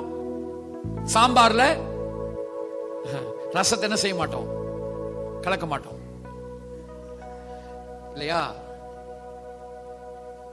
ஏன்னா அது என்னது? ஊழியம். உண்மையா செய்யணும். ஓகே. சோ உத்தம ஊழி அது அங்கேயும் தான் என்று நீ சொல்லிடும் ஒரு வார்த்தை கேட்டிட உண்மையாய் ஓடு. பிதாவே, நீங்க சொல்லிக் கொடுத்த நல்ல சத்தியத்துக்காக உமக்கு ஸ்தோத்திரப்பா. தொடர்ந்து என்னுடைய ஆழங்களை புரிந்து கொள்றதுக்கு எல்லாருக்கும் உதவி செய்யுங்க. எங்களை இந்த குடும்பத்தை நீங்க சேர்த்திருக்கீங்கப்பா. திருத்துவ குடும்பத்துல நாங்க சேர்க்கப்பட்டிருக்கோம். உமக்கு நன்றி அப்பா. தொடர்ந்து பலப்படுத்துங்க, ஆசீர்வதிங்க.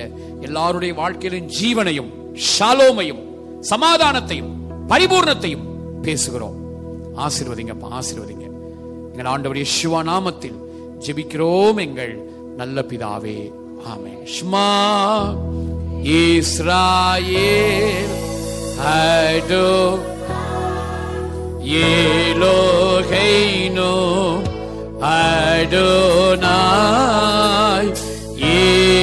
Echad Shema Yisrael, Adonai Eloheinu, Adonai Echad Shema Yisrael, Adonai Eloheinu, Adonai Echad. எல்லாரும் சேர்ந்து சொல்லுவோம். என் ஆத்துமாவே கர்த்தரை ஸ்தோத்திரி, என் முழுமே பரிசுநாமத்தை ஸ்தோத்திரி. என் ஆத்துமாவே அவர் செய்த சகல உபகாரங்களையும் மறவாதே. அவன் அக்கிரமங்களை எல்லாம் மன்னித்து நோய்களெல்லாம் குணமாக்கி பிராணனை அழிவு குலைக்கி மீட்டு உன்னை கிருபையினால் முடி சூட்டி நன்மையினால் வாயை திருப்தி ஆக்குகிறார். கழுகுக்கு சமானமான வயது திரும்ப வாழ வயது போல ஆகிறது. ஒடுக்கப்படுகிற யாவருக்கும் கர்த்தர் நீதியையும் நியாயத்தையும் செய்கிறார். ஆமென். இடது இருதயத்தில் வைத்து வலதுகை ஆண்டவர் நேராக உயர்த்தி, இவரே கேகா யாவே வைஷ்மரேகா யாயர் யாவே பனாவலேகா விக்னேகா ஈசா யாவே பனாவலேகா வயாசம் லேகா ஷலோம். கர்த்தர் உன்னை ஆசீர்வதித்து உன்னை காக்க கடவர். கர்த்தர் தம்முடைய முகத்தின் பிரகாசிக்கும் கிருபையா இருக்க கடவர். கர்த்தர் தம்முடைய முகத்தை உனக்கு பிரசன்னராக்கி உனக்கு சமாதானம் ஷலோம் கட்டளையிட கடவர். நம்முடைய கர்த்தராகிய இயேசு கிறிஸ்து யெஷுவா மஷியாவுடைய கிருபையும் பிதாவாகி தேவனுடைய அன்பும் பரிசுத்தாவுடைய அந்யோன்ய ஐக்கியமும் மீண்டும் சதா காலங்களிலும் நம்முடைய சில பரிசுத்தவான்களோடும் கர்த்தருடைய வருகை வரைக்கும் இருந்து நம்ம எல்லாரையும் காப்பதாக. கிறிஸ்துவுக்குள் உன்னதங்களில் ஆவிக்குரிய சகல ஆசீர்வாதத்தினாலும் நம்மை ஆசீர்வதித்திருக்கிற நம்முடைய கர்த்தராகிய இயேசு கிறிஸ்துவின் பிதா எந்த விதமான வியாதிகளும் தீமைகளும் பொருளாதார நெருக்கடிகளும் மற்ற எந்த பிரச்சனைகளும் மரணமும் அணுகாமல் இயேசு வருகிற வரைக்கும் அவரே நமக்கு ஜீவனும் தீர்க்காயுசுமாக இருந்து நம்மை வாழ்ந்திருக்க செய்வாராக. 3 ஆமென் சொல்லுங்க. ஆமென், ஆமென், ஆமென். 3 அல்லேலூயா சொல்லுங்க. அல்லேலூயா, அல்லேலூயா, அல்லேலூயா. எல்லாருக்கும் ஷாலோம். Praise the Lord. கர்த்தர் நம்மை ஆசீர்வதிப்பார். சோ கர்த்தராகிய இயேசு கிறிஸ்துவின் பிதா அந்த உணர்வோடு அந்த திருத்துவ குடும்பத்தில் சேர்க்கப்பட்டிருக்கிற உணர்வோடு நம்ம கடந்து போவோம். கர்த்தர் நம்மை ஆசீர்வதிப்பார். ஆமென்.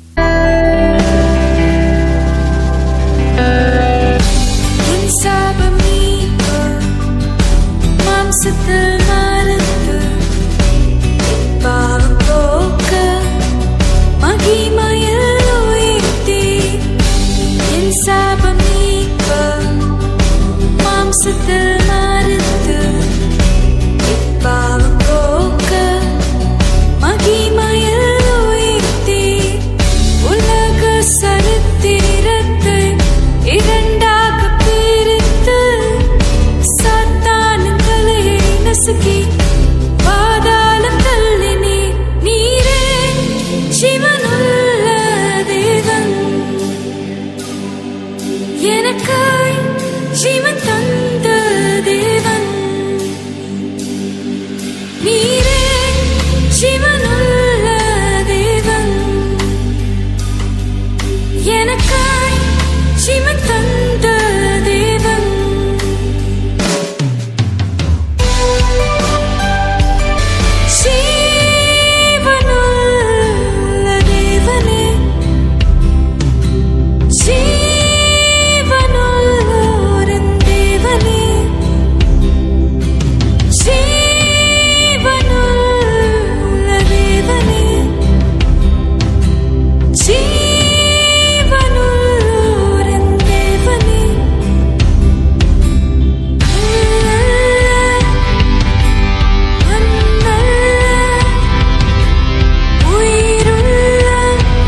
எனக்காய் ஜீவன் தந்த தேவன்